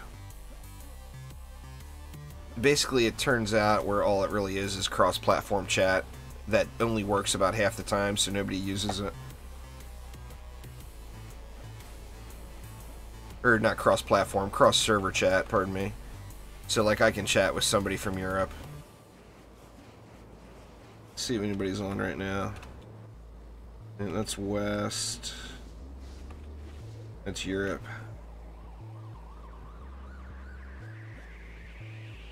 So even though I'm playing on US West, people playing on the US or on the Europe server that are in the community will see that.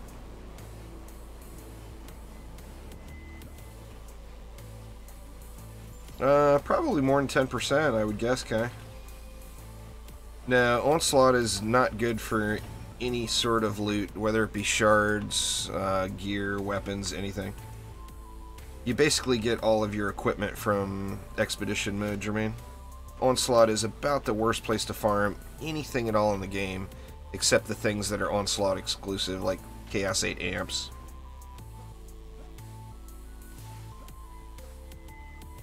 October, they're Crazy Wolf. They haven't given an exact date yet, but it'll be in October. Should have a playable beta in September sometime.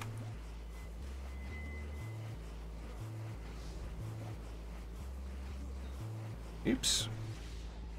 So used to the dang monk.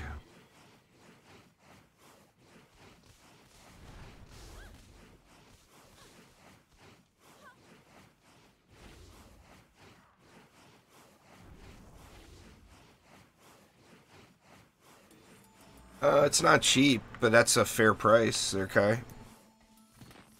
Cheap on a C8 amp would be 5 mil or less. But 6 to 7 mil is a very fair price for a C8 amp. It's not like a bargain, but it's fair, you know.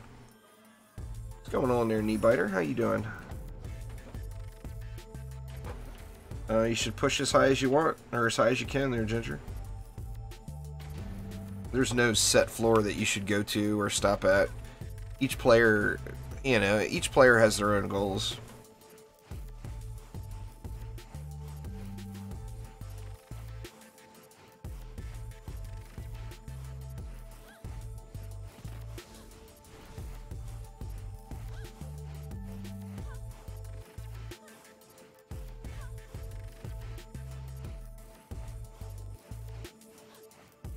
This map takes so long for the mobs to come out.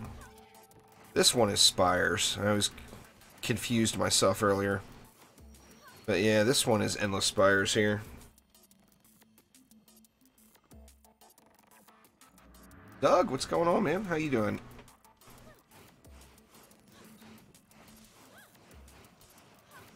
Sure you can, Ginger. If you can do 31, you can do 32. There's very little difference between the two. You gotta remember RNG is a factor in Onslaught too. So every time you load into the map, it's different. It's got different lanes and different mutators, and that's what Onslaught is all about. So, I mean, as far as like progressing to the next floor has a very small ramp up in difficulty. If you can do 31, you can do 32. If you can do floor 300, you can do floor 301. I mean, that's just, you know, there's very, very little difference between one floor to the next. The only problems being, you know, the 4s and the 9s where you get the temple or the keep.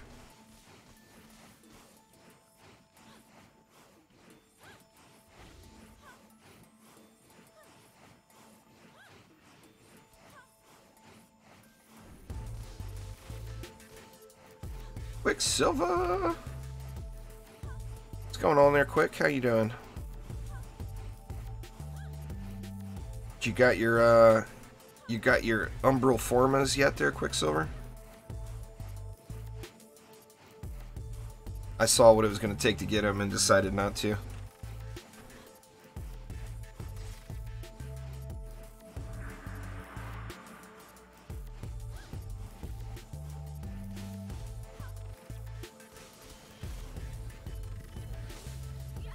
The difference between 300 to 500, of course, is a lot more extreme, but it's the same basic thing. You're going to use the exact same builds on floor 300 that you would in floor 500. Just floor 500, you're going to have to be a little more active.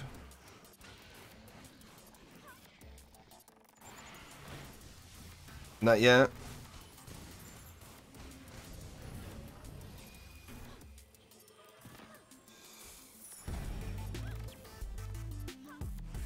Well, I mean, floor 32 is still really low. Floor 32 is the top end of Chaos 7, basically. So, I mean,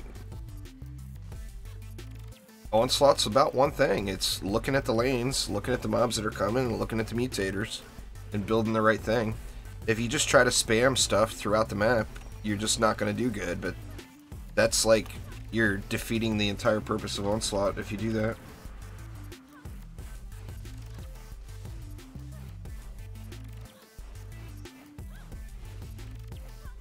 Oh, nice quick. Oh, that's awesome. I want to get him, but that's just, it's a big time commitment to get him. What's going on there, class? I'm doing good. Getting a little grind on today. I didn't even realize I got ever past 4,400. Making a little progress.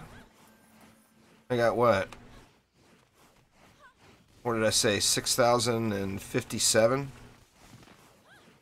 So I got a little ways to go yet. I'm in no hurry though. Well, awesome. Welcome there, Samishka. It's a fun game. I really just love action defense games. I wish there was more of them out there.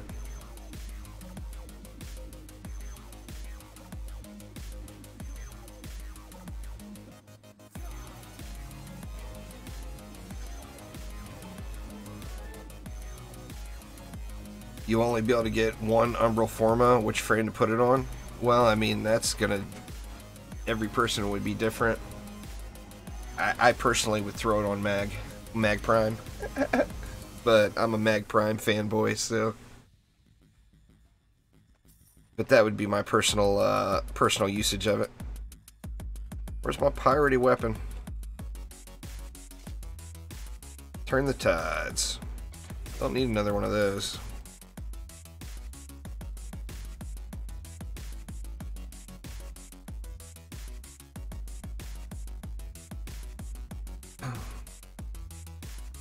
You know, that's what killed it for me, Quicksilver, is that Kuva grind.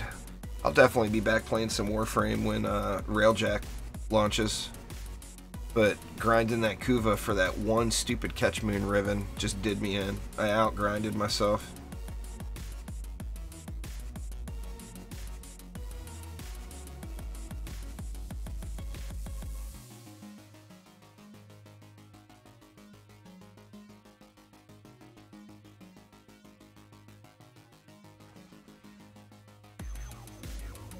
Well, you got to get the right shards would be the first step there, class.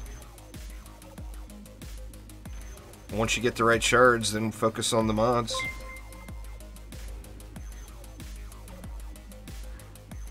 Yeah, I've got 5 DD2 communities, but like I said, communities are kind of a buggy mess. They're not super... I mean, it's a beta thing. I mean, I don't know what they'll do with them. We'll have to see. But...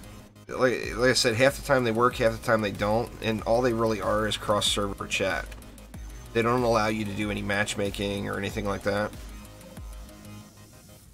And since they rarely work, people don't use them, really.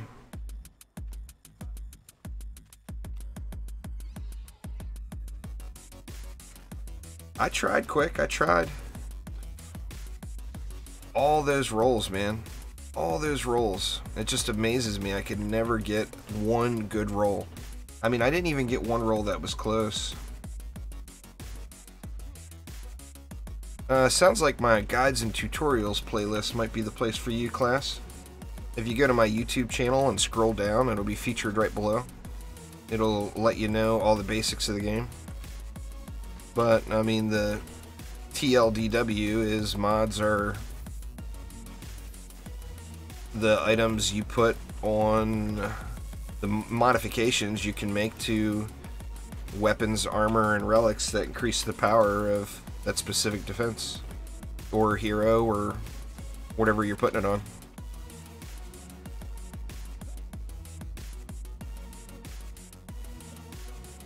But if you're, I mean, if you're just starting, I mean, you don't need to watch the whole playlist. There's like 50 videos in it. But go through the playlist, and if there's any areas in the game that you're just unsure about, that would be a really good place for you to start.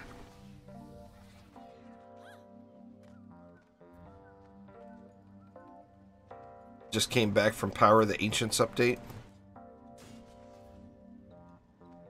So, I mean, the only changes to the game really have been mods since then. There hasn't been any drastic changes to the game since the Power of the Ancients update, really.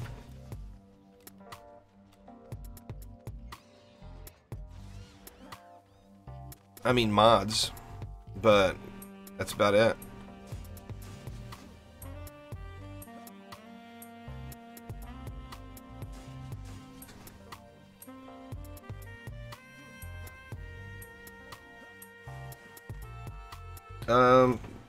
You don't really, Anodin. That's up to each individual player. I mean, I know players with no Chaos 8 stuff that are over floor 400. So there's not like a set point where you just have to change over. Minnie. I don't think Minnie's watching today, but Minnie is like floor 400 plus with no Chaos 8 gear.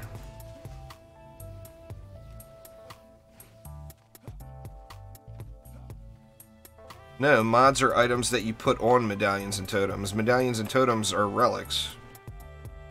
Mods are things like tenacity, defense range, Goboom. They're items you would add on to any particular defense.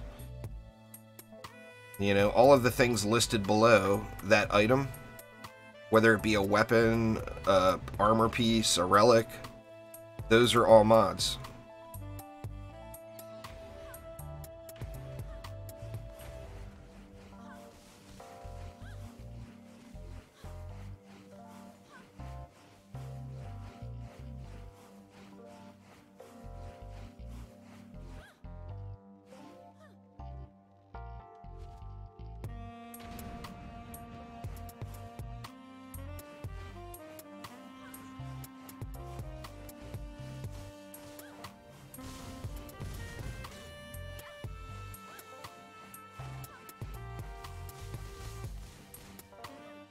Hopefully get something good out of here.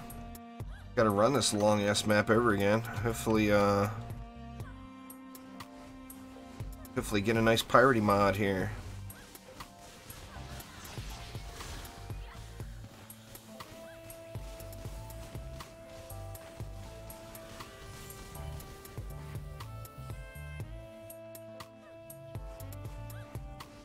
Just takes the mob so long to come out.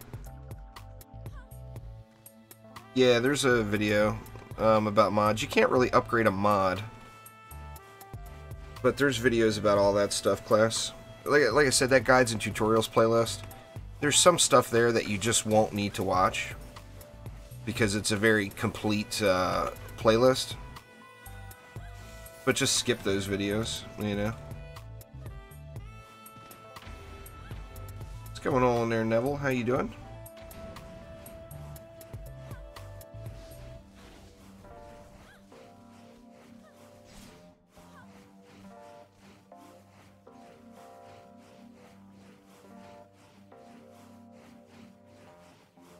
Love having my aimbot back. I just need to get her dialed in here.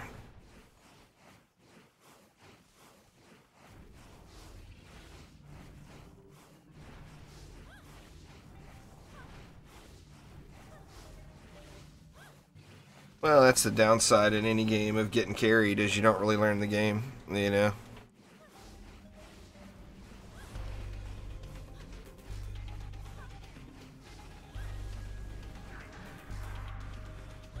Nah, it's the same one, quick. It's got 300 songs on it. 300 or 400 songs. So you'll hear songs that you haven't heard yet, or haven't heard in a long time. But it's the same, same one. Same playlist.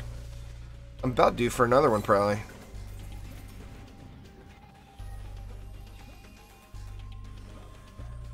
Maybe I'll do that this weekend. Get a new playlist started.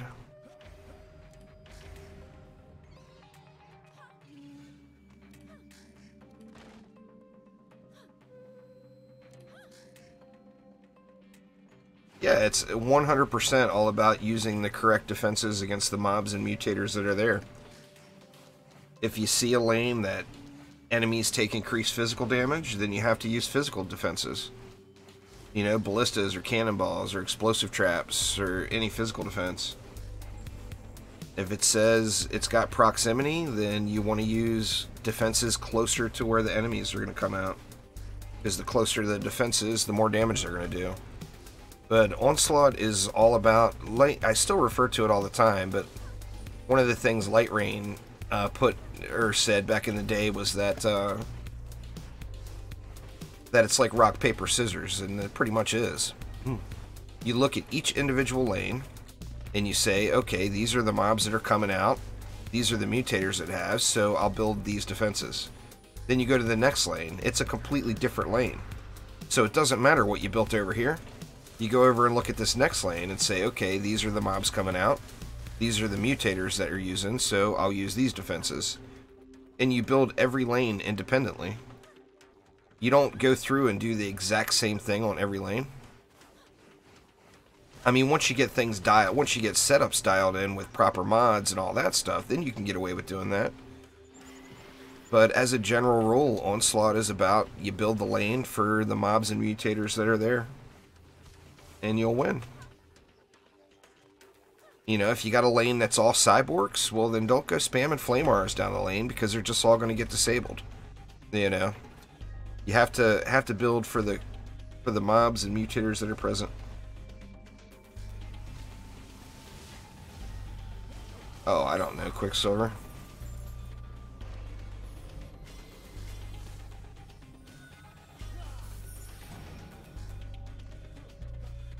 I mean, obviously, DD2 videos, a lot more people watch than other things.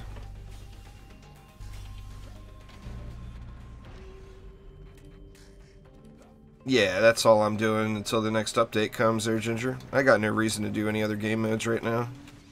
Onslaught, to me, just isn't very fun. It's very grindy. And all I'm looking for right now really is more Ascension. And Expeditions is the best place to get it. Most experience in the game is in Expeditions. The most of everything in the game is in Expeditions. So, Expeditions is where you farm. Onslaught is where you would go through once, you know? Or if you're a glutton for punishment like me, you go through it several times.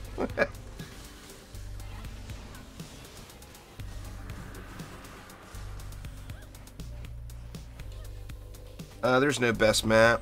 Their class, just Expeditions in general. No best map, just game mode. The map is dependent on you. Yeah, there's different ways to look at it. Some maps have more mobs, so of course with more mobs equals more loot. But on the same note, more mobs equals takes longer to go through. So, you know, it's personal preference.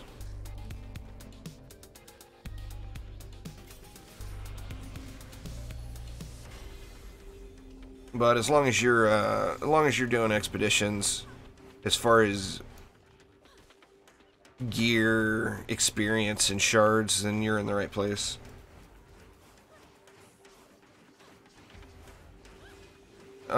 There's no reason you would want to go all the way to floor 300, but each person's gonna set their own goal there.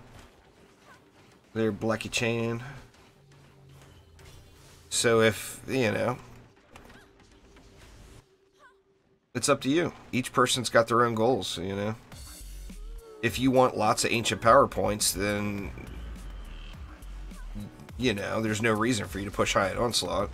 Get yourself to a decent level, like floor 80 or whatever, and start going ham.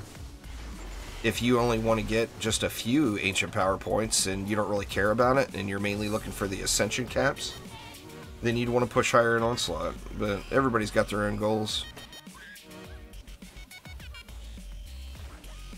Depends on how much you want to play the game long term. You know, and of course that's a tough question for anyone to answer. I mean, when I started playing DD2, I would have never guessed I would have ended up putting 10,000 hours into the game, you know? It's an absurd amount of time for any one game.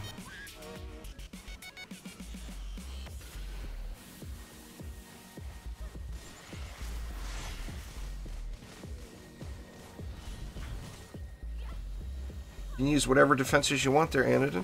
It doesn't, like I said, there is no... DD2 is a free-to-play game. So free-to-play equals lots of options. There's lots of grind to do, lots of different options, lots of different things that will work. There is no set defenses where you use this. You know, you can literally use any defenses you want. It's just a matter of setting those defenses up to get the maximum amount of power out of them. I mean, use the defenses you think are cool.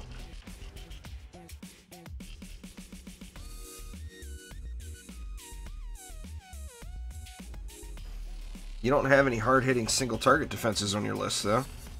So I would say adding in, like, lightning strike auras or cannonballs would be a big up for you.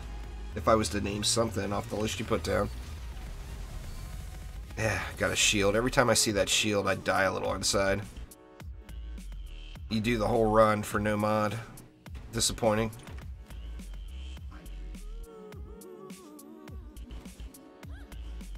What's going on there, Andy? How you doing? Yeah, shards make the world go round, their class. So, I mean, don't just go through and upgrade every shard you get, but every shard you're going to use. Absolutely, upgrade the crap out of it.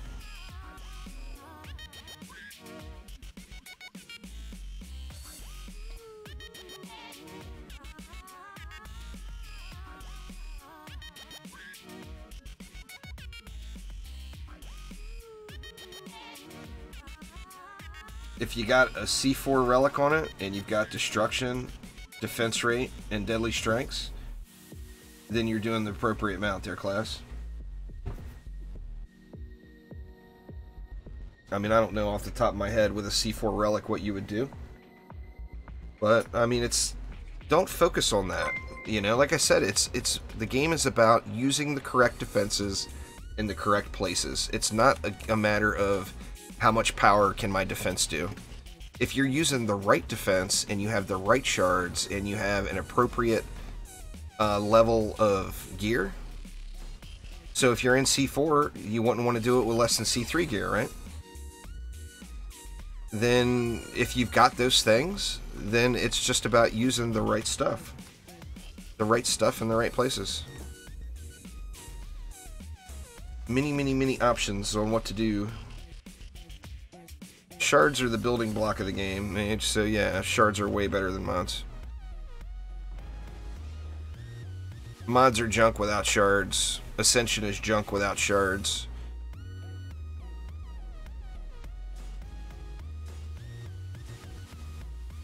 So, I mean, shards are the first grind in the game. It's what you want to do first. You want to get the shards. It's where everything else is built off of.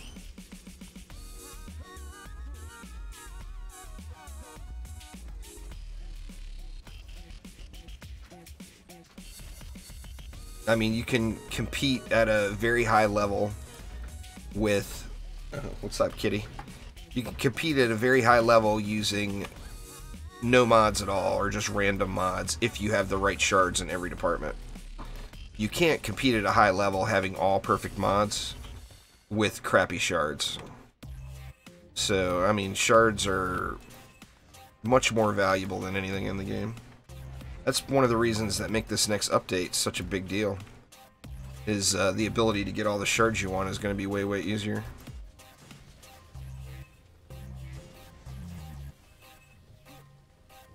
For newer players coming to the game, it's going to be like a godsend. The best cup of coffee, I can tell you, Frog Killer. And there is a best there, let me tell you. It is, in my opinion, Lavazza. Qualita Oro. Lavazza. Google it. That shit is so good. Best coffee known to man right there. You just get shards by playing there, class. You do Chaos 1, you'll get Chaos 1 shards. You do Chaos 2, you get Chaos 2 shards. You're going to be able to get shards the same way after the update, but there's going to be a shard vendor in as well.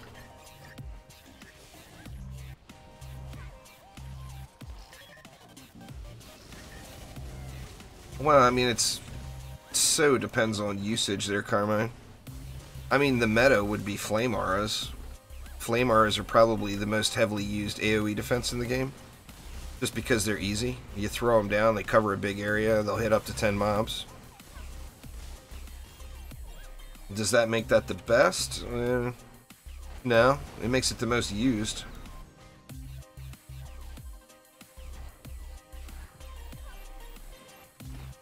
I strongly discourage you from doing that, Frog Killer, because there's a problem with that Lavazza coffee. And that is, once you have it, all other coffee will suck. Once you drink that coffee, it is like the first day of the rest of your life. And if you don't have that coffee, then all the other coffee sucks.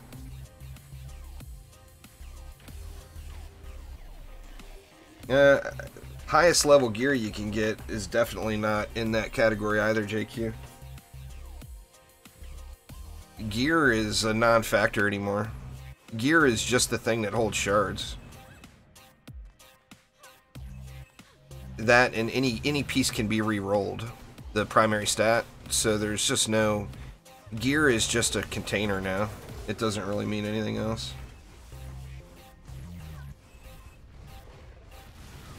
Turn the Tides doesn't cause healing. You're going to be best playing the Dryad as an ability power Dryad. I mean, play the Dryad how you want. You're new to the game, have fun, that's what matters. If you're having fun going up and smacking things with the Dryad, then that's what you should do. You'll learn how to play it more effectively once you learn more about the game.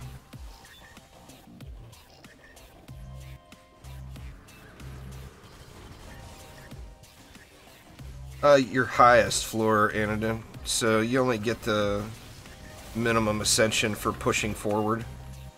Meaning, if you go to, say, floor 80, and you do an Ancient Power reset, to get more minimum ascension, you'd have to go to floor 81. You don't get it over and over again for the minimum ascension. It's just based off of your highest floor achieved. Thanks there, Sam. Appreciate it.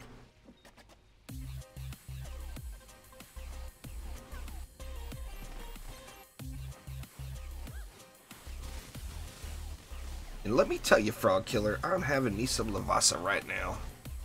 I got a tiny bit left, and I'm going to snag it before the wife does.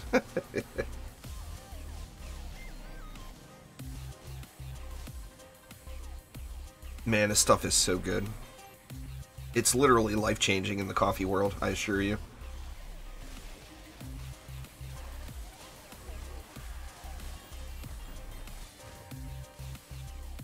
I was doing 4 Dryads back in the day. This last time around, I only used the Dryad for 1 reset. Yeah, it doesn't matter how many times you reset, and it's all based off of your highest floor achieved. So if you reset the very first time at floor 80, you're not going to get more minimum ascension until you go up to floor 81. No matter how many times you reset. Whether it's 1 time or 100 times.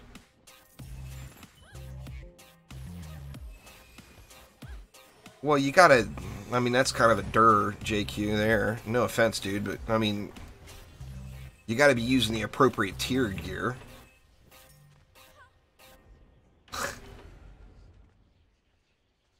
I mean, why would you be using campaign gear in Chaos 7 unless you're doing it for a challenge? I mean, that's just a non-factor. Gear is not special in DD2. I mean, if you think it is, then grats to you. But you'd be the only one out there that thinks it is. Gear in DD2 is lacking specialness. That's one of people's main complaints about the game. Especially DD1 fans. Because gear is special in DD1. Well, if you reset at floor 36 for the first time, then you would have to go past floor 36 to get more minimum ascension. It's all based off of your ascension, or your highest floor, pardon me. So it doesn't matter where you reset or how many resets you've done. If you don't push past your highest floor, you will not get more minimum ascension.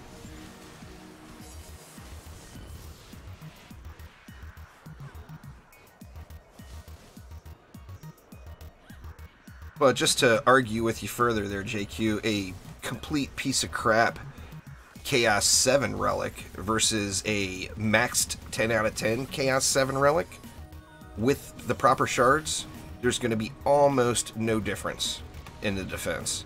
It's going to be very, very little. So that's why gear is just low priority. Use the gear from the tier you're in and it's a win as long as you have the right shards, right mods. The quality of the piece does not matter. Quality of piece is not saying the tier of the piece. That's kind of a common sense thing.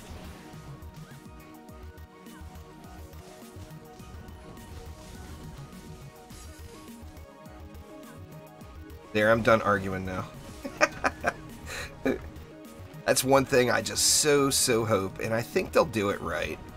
But DDA just has got to have some special gear. It's got to have things that are unique and shiny and things that you want. You know? I mean, everything in DD2 is 100% cosmetics based as far as the equipment goes.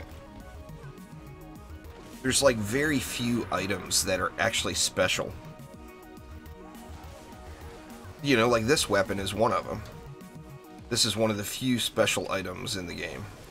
Because it's got a locked mod on it. Most of the locked mod stuff all stinks. You know?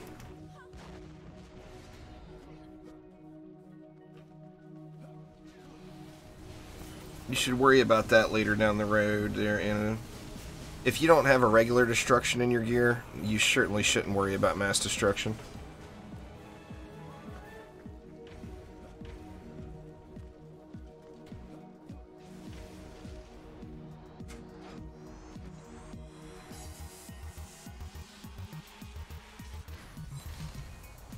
I mean, mass destruction is a good thing to have, don't get me wrong.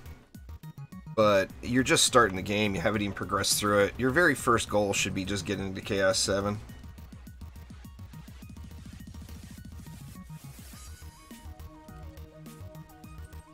Gots to get to Chaos 7. Oh man, there's Debutters. I didn't even realize.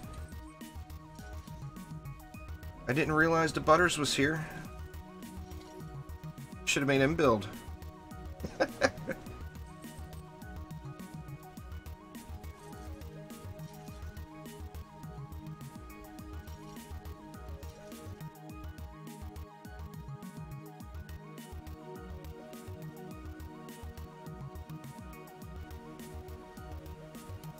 Just ignore all that, Anodin, until you get through the game. I mean, just get to Chaos 7. I mean, none of that matters until you get through the game. Oh, we lost them all.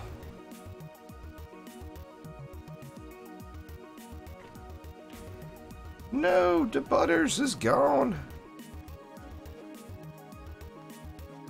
I got the AFK Dryad, but I lost Debutters. That's not fair.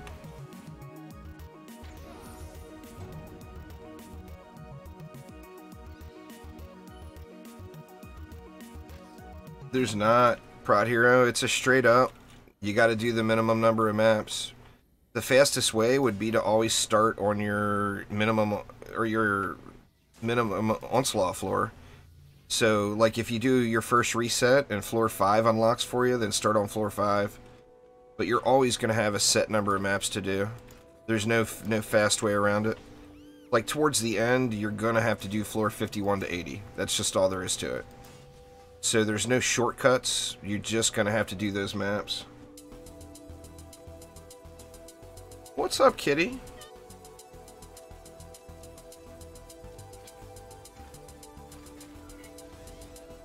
Oh, jeez, Blitz. Blitz is going crazy.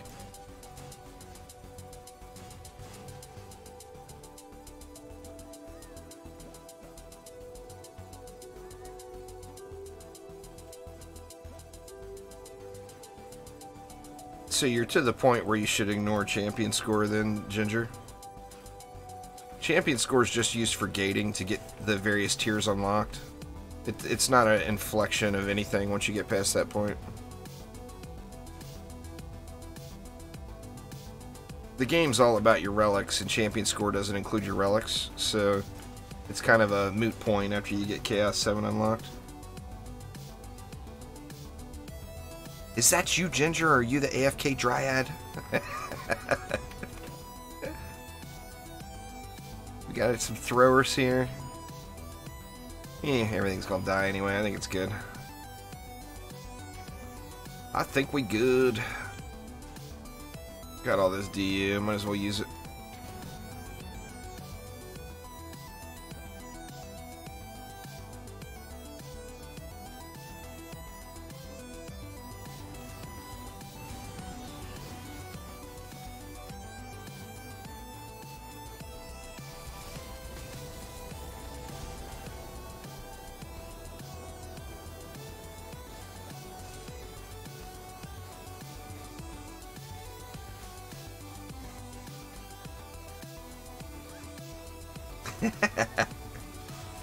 Alright, I'll cut you some slack then, there, Ginger Coke.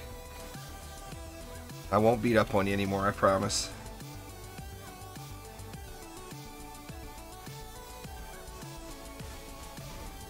Well, I mean, if you're using your head, you don't use any gold or at all. You don't require a friend. I mean, a friend is nice for getting past that first floor. But there's certainly nothing fast about that. You're adding 20% health to every mob on the map, and you've got one deadweight player. So, I mean, that's certainly not the fastest way. To go from floor 51 to 80, it should be taking you between 5 and 6 hours. If you're getting an AP reset done in 5 to 6 hours, you're doing it the fastest way. You almost did ginger ale Coke? I don't know about ginger ale and Coke. That'd be a rough combo. Ginger ale is fine and Coke is fine. But ginger ale Coke? Oh man, I don't know about that one.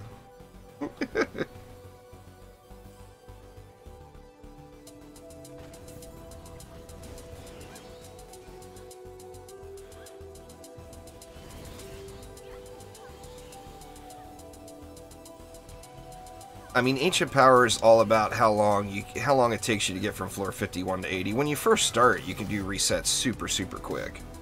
Like, I mean, you realistically could do 4 to 5 resets in a day. I mean, it would be a long day, but you could do that. Your first 4 to 5. And that's not spending anything. You should not be spending all your resources until you're done. You know, like the ideal cycle would be you play the game, you get to Chaos 7, you get all the shards you want, you get some decent stuff set up for mods, and you do a little mini Onslaught push. Go as high as you can, or as high as you're having fun. Then do your Ancient Power reset. Well, don't spend any money. Don't spend any gold. I mean, if you did it properly, you've got gilded shards, so you're not spending gold on shards. You shouldn't be spending any crafting materials, upgrading anything. You should do your first minimum Onslaught floor and pick up gear off the ground on that floor. If you can't do it alone, then get a friend to help you, or join a public match for that floor and get carried. And then from there, you're just using the stuff off the ground. You don't actually spend anything. And then you take all your gear that you had before, that you got set up with mods and all that stuff that got reset the campaign, and you throw it in the vault, and you ignore it until you're done with Ancient Power resets. When you're done with Ancient Power resets, that's when you spend all your crafting materials in gold, getting all that stuff upgraded.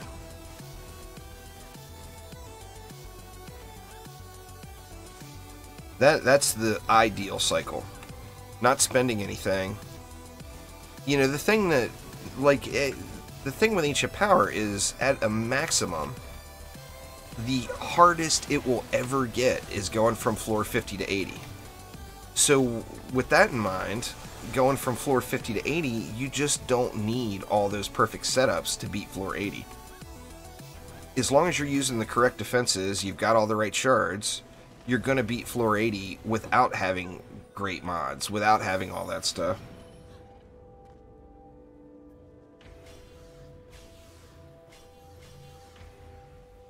Like, once you get to the end, your reset floor is floor 51. Well, also, once you get to that point where your starting floor is floor 51, you're also going to be able to knock out floor 51 just in your campaign gear after a reset, assuming you have gilded shards. Because you've got lots of ancient power already. You know, it takes, to get to floor 51, it's what, 20-some resets or whatever? To get that as your starting point? So you've got some ancient power, you've got the gilded shards. You just do floor 51 in campaign gear and knock it out, and then you pick up what drops off the ground and put that stuff on and move on to floor 52, and then continue and continue and continue. Then when you get to the end, throw all that stuff away, or if you find anything that's good, like I used the same gear for like my last 20 resets. Uh-oh. What was that? Southeast valve. I used the same gear for like my last 20 resets, and what I would do is I would take the item that had, you know, say I had like a lightning strike aura that was unupgraded, spent 0 gold on it, and it just came by default with like anti-melee and defense rate or whatever, anything else. Well, before I did the ancient power reset, I would get a friend to hold that. Now, I have the luxury, too, of having a wife right here that plays DD2, so most of the time the wife would hold the gear for me. So then I would hand her that anti-melee defense rate relic. I would go do the ancient power reset. I would go do floor 51 in my campaign gear. And then I would equip all that gear that dropped from floor 51, and that would re-unlock Chaos 7 gear for me. So then she would trade the relic back to me, and then I'd have a relic to use for that reset, and then rinse and repeat.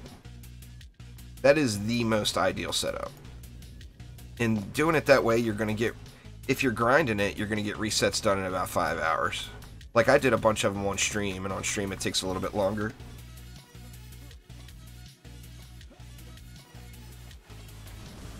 It's what hero you play doesn't really matter in that regard there, Ginger. Play the hero you like the best. Just do an AP resets. There's no required hero. Use whoever hero is fun to you.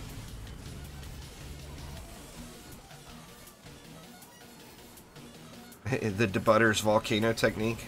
Volcanoes are fun as hell.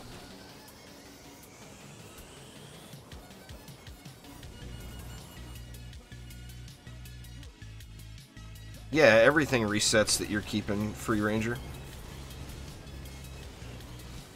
There's no way to... There's no protection. The only thing that's protected from Ancient Power resets are Shards and... Gilded Shards and Pets. That's it. So it doesn't matter where it's at. There's no tricks. There's just no tricks.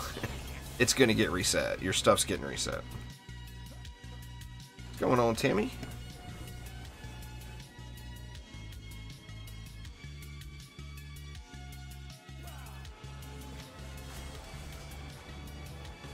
Time we got? We got time for one more, right? There's Quicksilver.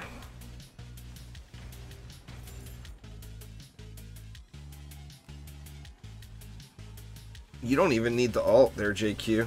See, that's what I was planning on doing, was using an alt. But then I actually did it. And when I went through the entire Ancient Power reset up to floor 80 with campaign gear just to test it out, I knew I just didn't need the alt.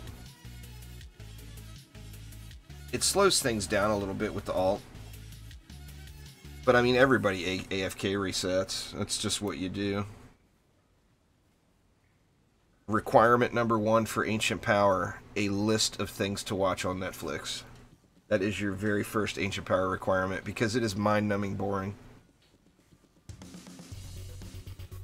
doing the same exact thing over and over and over and over and over with no variety at all is ungodly boring. So get your Netflix in order prior to restarting.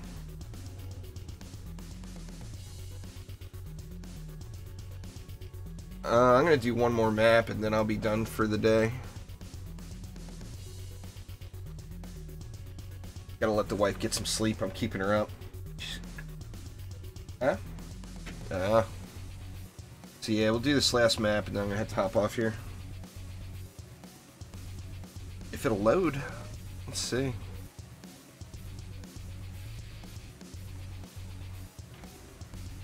And of course we get the biggest map in the... That's alright, this one runs quick. It's just slow to build.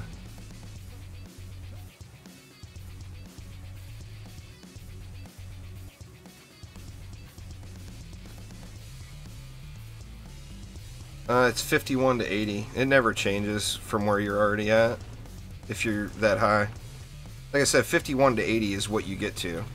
That's the cap. It doesn't go any higher than that.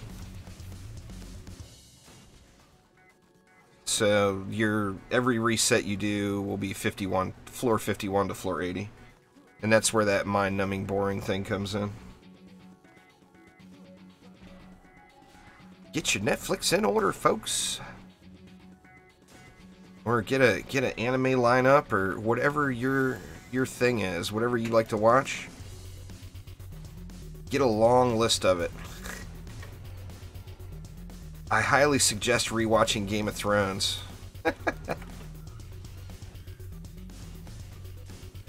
I've watched all of Game of Thrones in its entirety. Over the course of the last year or whatever, doing AP resets. At least 3 times, I want to say, or 2 times directly doing AP resets for sure. But Game of Thrones will get you through a few AP resets. That Viking show is pretty good. That'll get you through a couple AP resets.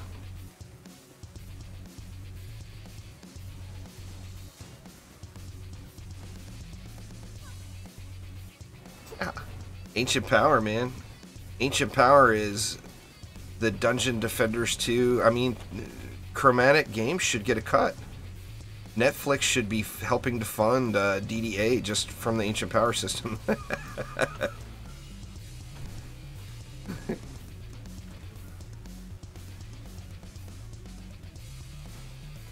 There is no doubt about it. Thanks there, Chromatic. You hooked us up with thousands and thousands of hours of Netflix viewing. We'll go ahead and buy into your Kickstarter for, you know, however many thousands.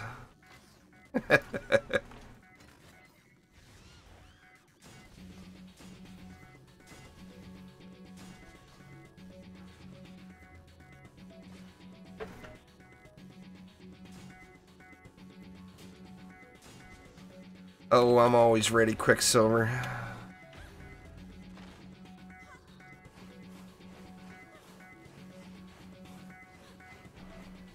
You reset at floor 83? Do the math. If you just open your powers tab, it will tell you where you're at there in it. Hit I, click the powers button, and it will tell you what you're going to get if you do an Ancient Power reset. It shows it right there.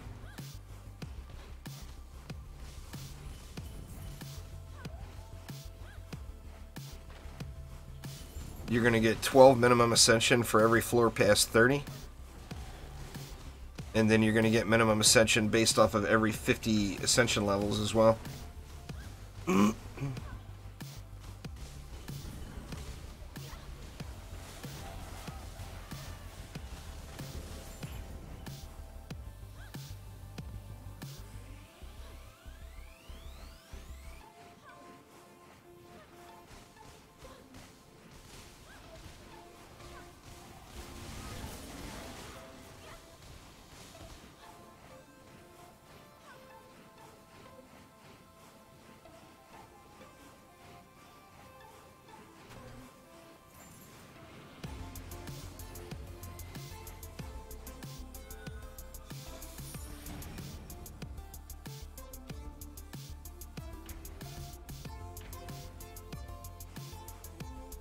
But yeah, it shows you right there.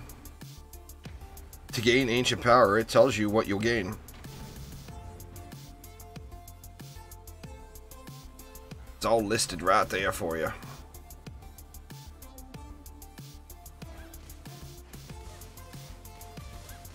What's going on there, Sim? I don't plan on ever doing another floor push again, Proud Hero. Was really hoping that they were going to add in a different game mode.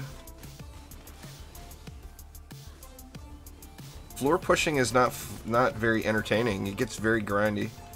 The only reason to do it is if you want to. There's no gear, there's no rewards, there's nothing special. There's nothing in the game you're going to get from doing a floor push. If you find it fun, then do it. If it's not fun, then you shouldn't, you know? I mean, we know that they're going to be adding those weapons into Onslaught. So that's another reason to play Onslaught again, but that's no reason to push floors.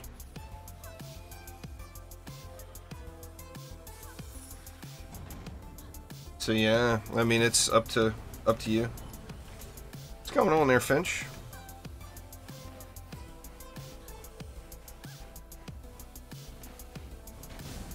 I mean, I still have hopes that there's a new game mode will come eventually, or make Mastery mode repeatable. Give us a second tier of rewards. I mean, I know they're not going to give us any Hyper Shards or whatever again. You won't be able to get duplicate mass destructions ever. But if they created another set of rewards for Mastery, a second tier or whatever, I would do that.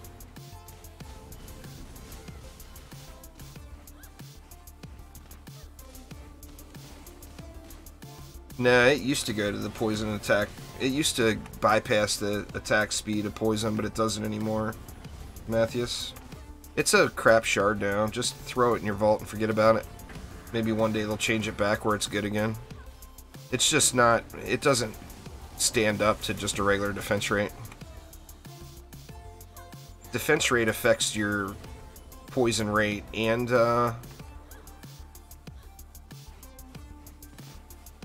and the attack rate.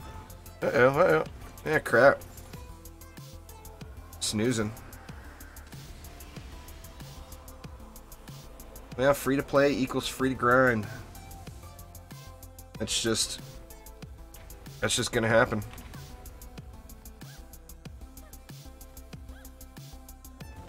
That would just make the entire system kind of worthless, to be honest, Vortex. If they made it so C8 gear wouldn't reset, the entire game would instantly become trivial. So, I mean, it's not a prestige system if you don't have your gear resetting. I mean, in fact, they're very generous. Instead, like most games, it would reset everything, your gold, everything, but you would gain more. And Trendy went with a not resetting everything, but minimal gains instead.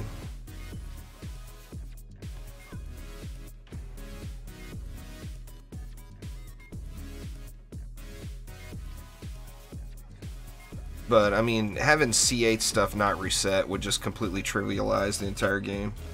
Everybody would play it for another 100 hours and they'd be done with it and the game would be dead.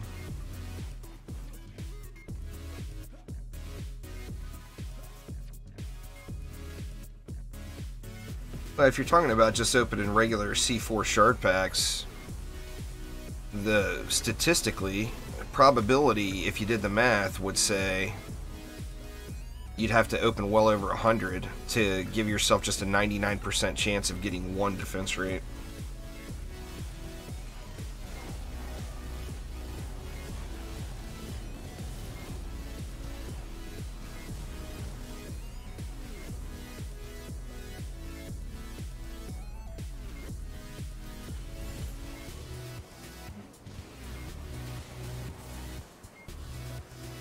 I don't really need one there, Mini-Ty. I've got a bunch of them now. Thank you, though.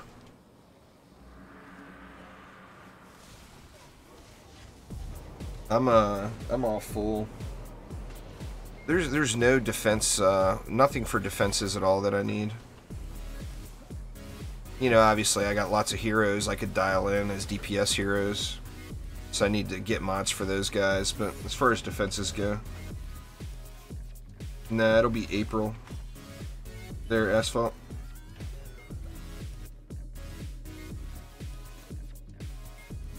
It tells you right at the bottom there, Anna.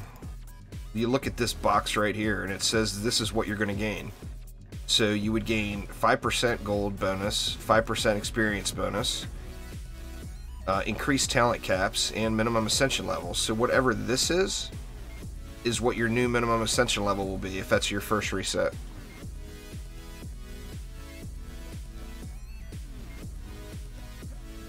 You don't have to go to the mana node to see that. You just open up your powers tab from anywhere.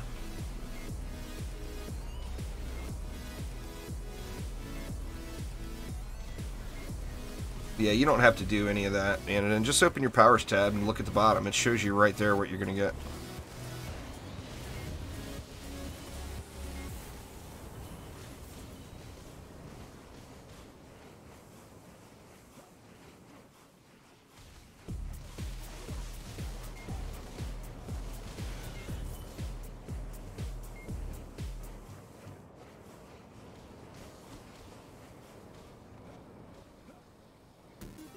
You know, if you've reset before and you've already got some of those bonuses, then you'll have to add them together. You know, add what you're currently getting plus what it shows in that box.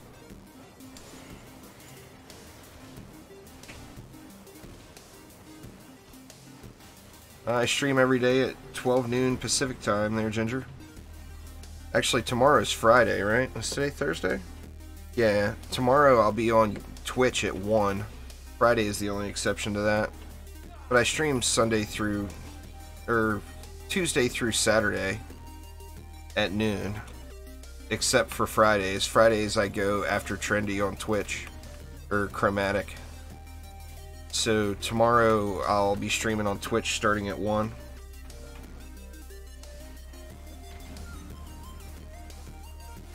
And then I'll probably do something on YouTube later on in the day after. I was gonna stream, do a later stream today, but I think I'm gonna record start recording a satisfactory solo playthrough.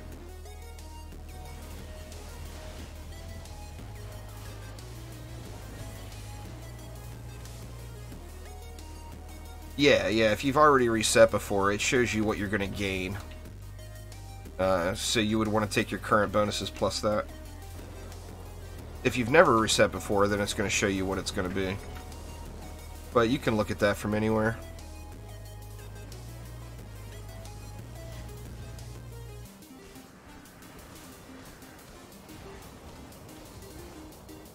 Either of those would be really good choices there, Major DD2. Whichever one you think you would like the most. I mean, I personally am a huge EV fan. But that's me, you know. Whichever one, I mean, both of those would be a very solid choice. Pacific time is 3 hours behind Eastern time. So, like, right now, it's what? Right now, it's 2:24 Pacific, so it's 5:24 Eastern. It's -7 GMT right now, if you're from Europe.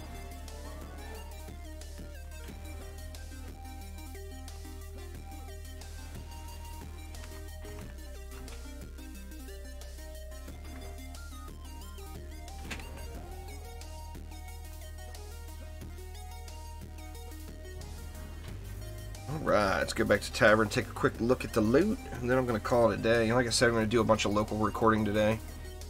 I'm anxious to get played through that Satisfactory game. I was having fun with that playthrough with Omni and Joe, but it's really crashy.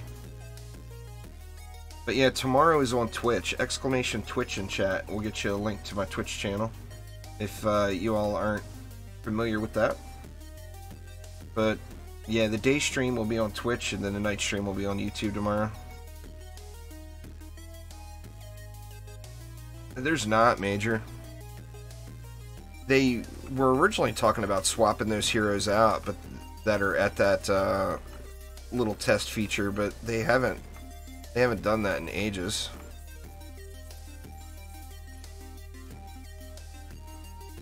see, let me dump all this stuff. Or actually, I'm going to have shard dust to dump too.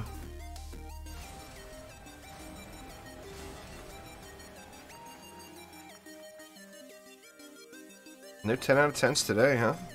None so far.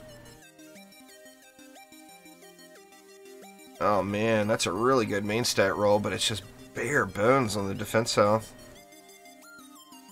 I mean, I could put it on a defense that has no defense health requirement. Maybe I'll save that just to check out later.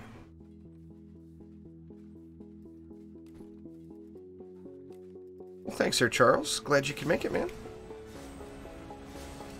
Let's see, come on, 10s. I haven't gotten a 10 in several days now.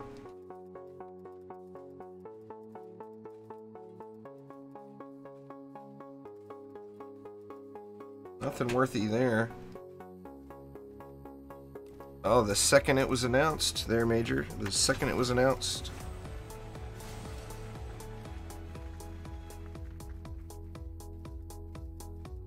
Come on, 10 out of 10s. Good Lord, man. All this gear and no 10s.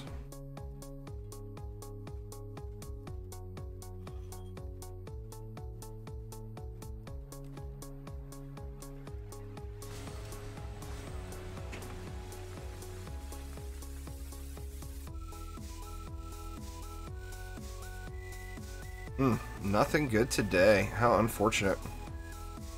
There's another one, man. Look at that. Pretty good main stat roll, but God, just bare bones on the defense health. I'll keep that one too, just to look at again later in case I need it on some random defense. But what a bummer, huh? No, the update's not here yet, sadly. Like mid-April. First couple weeks of April. 5 more hours to wait on the tree. Anyway, y'all, that is going to do it for today. Thank you all so much for swinging by. I do appreciate you.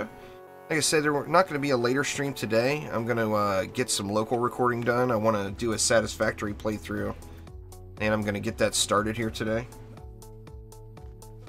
So going to work on that. You should pick up everything and sell it if you've got the inventory space, Asphalt. It's a matter of how much inventory space you have.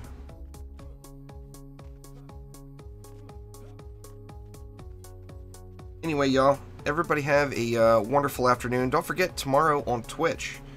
So swing by Twitch and say what up. Starting at 1 p.m.